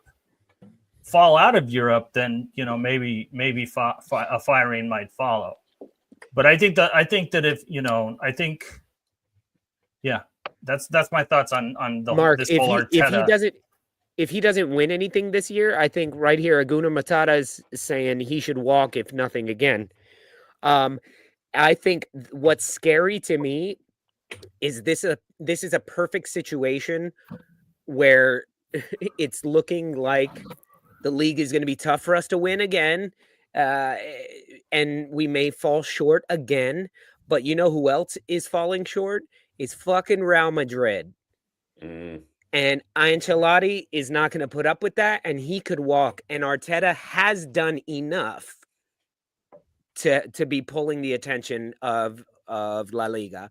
If Koeman wasn't doing as good at Barcelona, he'd definitely be looking at Barcelona would be looking at him. They already were. Real Madrid could come calling. If Ancelotti walks and we don't win anything this season, instead of Arteta being fired, if they give him a call, boom, he's Real Madrid and he's winning Champions Leagues without even trying. And if you say that, does that mean that you've not got the right, caliber of player at Arsenal compared to Real Madrid? No, I think this is a bottoms up project that he was given project manager over. And he hadn't ever project managed anything. It's like a kid coming out of college and being like, oh, you're now project manager of the east side of Manhattan. And you're like, wait, what the fuck? And you're going at it. Real Madrid, been there, done that. Talent comes in and out, and they can recycle, and there's people there. Arteta is kind of like rebuilt everything from scratch and kind of gotten rid of people who have been there, done that sort of thing. So he's on his own. So if he does good, it's him being brilliant. If he doesn't, it's him being naive and too young and sticking to his guns when he really doesn't have anything to back it, But then you've got to look at the Brighton manager. Okay, they drew today, but look at this Brighton manager. He's already put an identity on this team in a short period of time. And it's like we've already said, he's coming to Liverpool and that. He's put an identity onto Liverpool and that, and look what they're doing at the moment. These are managers who have managed before. Yeah, that's why. That's he's managed before, but then the other one is Mascherano. He got Leicester up. He's coming to Chelsea and that. And but Chelsea once again, he's managed identity. Before. It doesn't matter what level. He managed before. Arteta's in the same position though. But for me, managing. It doesn't matter what level you are, but you're managing that team. Everything is on your head, right? It is absolutely. I agree on that. Experience. But the one thing that Arteta has not got is man management skills. Yep. He is That's exactly what I'm saying. AFC always. He cannot deal with man management. He is no good at doing that. If a player speaks out of turn, he's gone. No matter what quality he is. I mean, at the end of the day, and that he's got rid of some good players when he didn't need to. If you say something wrong, you're benched because you've upset Arteta because he's got, he's a fragile person. It's things like that, when to be fair, have you had a conversation with a 20-year-old these days? It's fucking awful. So I'd be the same way. Lolo, you talk bad to me, get the fuck out of here. I've managed them. I've managed from for 30 odd years. I've dealt with it for the last 2 years. Yes, I mean these people think these kids at 20 years you can't old tell them anything these days. Oh, well, you just tell them a few home truths, and like I'll bust your ass if you don't shut your mouth. Words to those effects, Mark. Yeah, absolutely. It's or like talk to me that way again, and your Gatorade will have bleach in it. I'll poison you, bastard. I've not been caught in that. Exactly. I've not been caught in that at all, Director John. It's It's more worked like, so far. hey, It's you worked don't so talk far. to me that way. The worse you talk to me, the better your mom looks. No, bang your mom. Yeah. Bang your mom and give her a child she'll love. Wow, this has gone there. Yeah. Yikes. Yeah. Now, like I said, I think, as you said, I think it's probably a top-down issue. Probably the ownership is not really helping either. So that's why we are where we are. And everything he's gotten everything he's needed. He hasn't shown enough, I think, in a short. I mean, even if it is a short amount of time, because we are seeing turnarounds quickly. Like you said, identities change day one. They don't change after 5 years, right? Like you come in there and the identity of the team is shown right away. We've seen it with all the new managers that have come into the league and taken over a new team. Day one, you see a change. You don't have to wait for it. Like it changes, and if that means you sit, you sit. You know, Arteta won't do that. He won't sit someone when they don't want to follow the rules. Basically, their rules, and he has to have control of his squad. So, like all the things that he's done, like if you're not gonna go out there and get a certain player, the player that sits behind him has to come in when the starter is not doing it for you. We see it all the time, you know. I mean, he sat on a bench and watched Pep sub somebody in the 35th minute, so he knows it can be done. We still wait until 60 minutes to sub, even though guess what? For 45 minutes, they didn't answer the questions that were posed to them, right?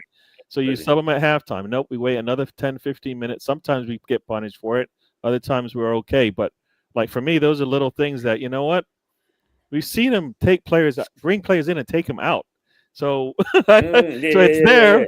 But like if it's a starter, if it's somebody that he he likes, he won't do that, even if they're not playing well. Like I think those are, at the end of the day, your wins and losses is how this thing works, and not everybody's going to be able to give it to you every game. So you got to be able to know when to pull the lever and say, you got to go. I got to bring somebody in here who can get the job done today. It's not your day. That's fine, but he's not, and that comes for me, anyways, with experience that he doesn't have. But don't forget, he was regarded as the next best thing, wasn't he? This is the problem as well. Sitting next to Pep doesn't get you the experience when you're like we're seeing it. It doesn't. I mean, there's players. We've seen people who've sat on the bench with Pep, and you see where they are now, right? Absolutely, yeah. Right, Maresca, I believe, is that the Chelsea player? He's Chelsea manager. He sat on the bench with Pep, and we've seen the difference it makes. One, when you have your own experience, and two, when you've had a lot longer experience as well. So. Yeah, but you don't see Maresca walking around with lemons and pickpockets and light bulbs and things like that. I mean, you could be all the weird you want to, but you got to be able to back that up. Yeah, that's the problem. That's the thing. I don't mind what you do, but you got to be able to back that up. You can do all these weird things and all of that because some managers can do that, but then you got to back it up with the performance, right? So, I mean, he's how we doing, Aaron? I mean, apparently the next best thing that I don't think the Arsenal players know this yet, but they're going to have one of these A-frame signs and that, and walk up and down the Highbury High Street and play the bands and the tambourines. It's weird, but it's on the next program apparently. So look forward to that one.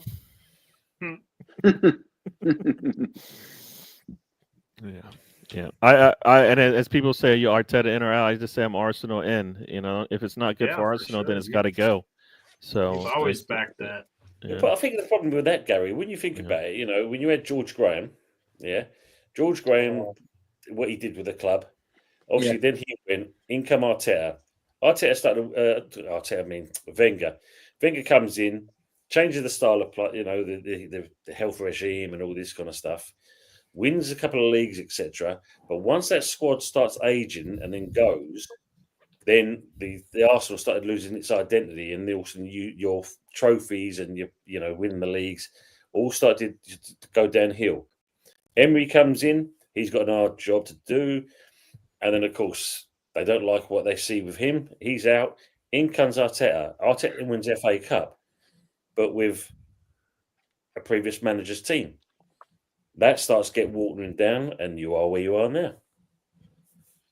But Which let's is get in one a thing right. very good Emery wasn't backed. spot. Emery was never backed. Exactly. Like That's the thing, Arteta. Anthony. He wasn't And backed, whereas this man has been. What's the yeah, difference? exactly. And I always say with Mikel Arteta, when he won us that FA Cup, 80% of that team was Wenger's, and 20% of that team was Unai Emery's. He won them the FA Cup. So when you fast forward down to, let's say, to this present day, 850 million after, this is Mikel Arteta's own team, right? His own team. He hasn't won anything. It was last week, yeah. It was 5 years to the day that Mikel Absolutely, Arteta came Scooby. to Arsenal Football Club, and in all fairness, he won an FA Cup, but under two different managers' team. Nothing under his team at the minute, and that's the problem I got with Mikel Arteta. This is why I said that I think the contract came way too early for him to sign. If he would have won the league this season or last season, I would have said, give that man a contract. He deserves it. He's won us something. He's won us silverware, but he hasn't. So I personally think the contract was offered to him way too soon. Yeah.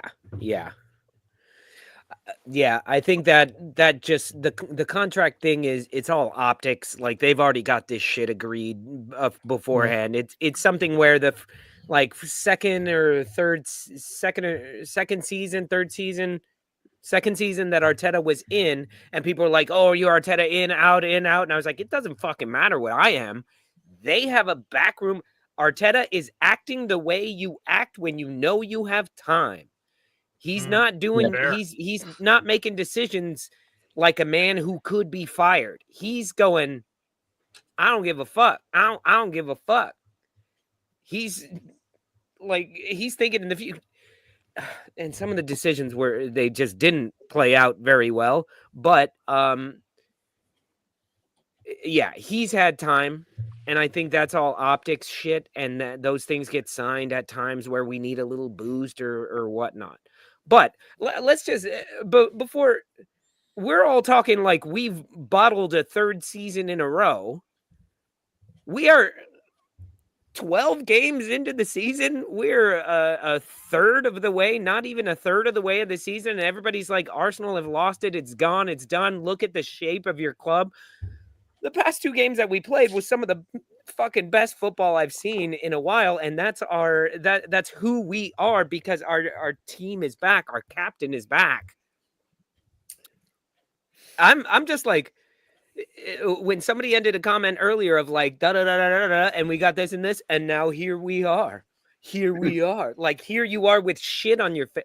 Here we are. We're in a fucking what? The standards are so high right now that the fact that we are not on top of the league right now is, oh, your season's fucking over. You're 12 games in. Well, the past 2 years, we've been on the top half of the season, a bunch of the season, and didn't win anything. So I'm like, fuck it. I'd rather be 4th, 5th right now. Let's go into this and then fucking charge on in the rest. Like, what? So fucking frustrating. So fucking frustrating. Because it is a results-based business. And trophies are tangible. Wins tangible. 3 points tangible. I just think rebuilding a club has a lot of intangibles that create those tangibles, and you kind of got to get everything set first. Yes, it's taken longer than I wanted it to. Yeah. But I also feel like Arteta's not in any rush. He knows he has time. And that's a worrying thing. It is a worrying thing, yeah. It really is. Because he becomes too comfortable. Yeah. And there's your problem there in that respect, because, now he's got this extension. Rinse and repeat. That's all I'm going to say. Unless we win the league, and then that extension. What if we win the league and the Champions League this year? Let's just say, well, fucking what if? Then that contract extension becomes a brilliant business decision because it's way cheaper than if we did it afterwards. And you know what? A contract extension, we could always cancel it and fucking fire him. Contracts don't mean if that happens, Lolo, I'll grow hair. Me too. I'll stop wearing hats. Right there with That's the promise I'll give you if he does that. Yeah. I'll look to That's grow a the hair. lottery. That's a lottery ticket, Lolo. That's fine. And you know what? Somebody wins the lottery every now and then. Every few weeks, usually somebody wins it. Never like them odds. So why not me? Share the wealth then, please. I mean, Yeah. that's all good. Is this Arteta know that he can win everything that's still on the table for him? You know, does he know Yeah. that? You know, that's the thing. We'll find out, but he should know that he can win pretty much everything still that's out there. He just has to. Attention to detail matters. I mean, I like to say just win. The only game that matters right now is the next one. So win the next one, and then we'll see how we do that. We do that. That's What what you gotta 40 do, more yeah. times? Do that like Yes, thank 35 more times for the season. We'll see where Yeah. we're at. But That's how you have the mindset. You're right. To the next match. That's what I tell Mark when we're playing pool. I'm like, Mark, you only got to make one ball. You only got to make one fucking ball. And then you got to only make the next ball. That's one. You only got to we only got to win one fucking game. That's it. And then we got to win the next one. But All we right now, need you only got to one win. pin, Rodney. Well, guys, we are overtime. I hope you all have had a good time talking with us. I've really enjoyed having you guys on here. Some new faces, newer faces, and I tell you what, if I do win the lottery, I'll stop charging you guys to come on here. You won't have to pay your $100 an episode to join us. And Anthony, you can Venmo me. It's all good. I know you're new. 100. You've been charging me. Oh, Gary, 200, you got 2 seasons ago prices. You're still at 65 per show. So, Mark only pays 5 because he's been here from the beginning. So, yeah. See Anyway, what loyalty gets you. You should see the loyalty cards. They're like this thick in my back pocket. I got so many of them. It's actually my laundry card. I just let him hold it. Anyway, it's been a ton fun talking to you guys. We will be backstage talking some more shit for just a little bit. I think we sent out the link at some point. Also, we are concurrently streaming on 3 different channels, I think, right now. I think we are on Early Doors TV. We are on The Trip. Don't Waste a Trip, right? What is the channel called? DWTT? Yeah, so we're on your channel where you can watch The Trip. So jump over to everybody's channel that we're doing this on. We're also on the Stoop with Lolo. Give everybody enough likes. Give us some likes, or thumbs down works too, as long as you interact in some way. Good comments, bad comments, they don't read them. So you can check out Mr. Tom and Ben Ireland on We All Love Leeds. They're going to do a match review tomorrow or Sunday. Sunday at 9 p.m. They'll do the match review, and then they usually do a match preview of their other matches. But Gary doing Don't Waste the Trip, or the Trip tomorrow, right? 10 a.m. Road trip. Yep. Check us out. It's a 12. kind of a match day show, but we'll be I guess we'll be watching Leeds as well because Leeds will be on. So we'll see Mr. Tom tomorrow. Check it out. Yeah, fantastic. Well, and then you guys let us know where we can see you all. Early Doors. When's your next show? Basically on Sunday nights, the Sunday night takeaway. Sunday UK night time, takeaway. and then on Wednesday, me, Anthony, and Fuzzy, which is a Man United guy, we do the show called The Good, the Bad, and the Ugly. All Who's right. ugly? Which one are you? It varies. It does vary. He's not here. He's not here. At the Yeah, minute. the ugly, it does, yeah. I'm gonna say the Man U fan named Fuzzy would probably be. He's the ugly one. Yeah, he's the ugly one at the moment. So yeah. Well, thank you all so much for subbing and liking and subscribing. Lawrence, where are you going to be next? One thing I am consider it's West Ham unofficial. I usually do a pre-match on Thursdays at about 3 o'clock U.S. time, 8 o'clock UK time for the match coming up for the West Ham matches. Then I jump on whenever I can. I don't have my own channel. All right. Well, we'll see you here every Friday then. Yeah, I'll enjoy Very it. Thank least. you. I may not see you next week if Mr. Tom's bet comes through. Which one? Which one? Yeah. Oh, man, you got hair. Darren. Oh, you got hair. Hold There on, you let me. go. Get in there. Get There in. you go. There you go. Oh man. Tony, Great. almost matches your stash. All right, guys. Well, John, I you think did so. send the link out already, right? Yeah, I think so. Yeah, he I think I did. saw it. Anyway, we will see you all next week. I hope all of your teams lose except for Anthony's and Gary's and Mark's. Have a great weekend, everybody. Peace from Brooklyn. Take care, everyone. Hey, real quick, come on.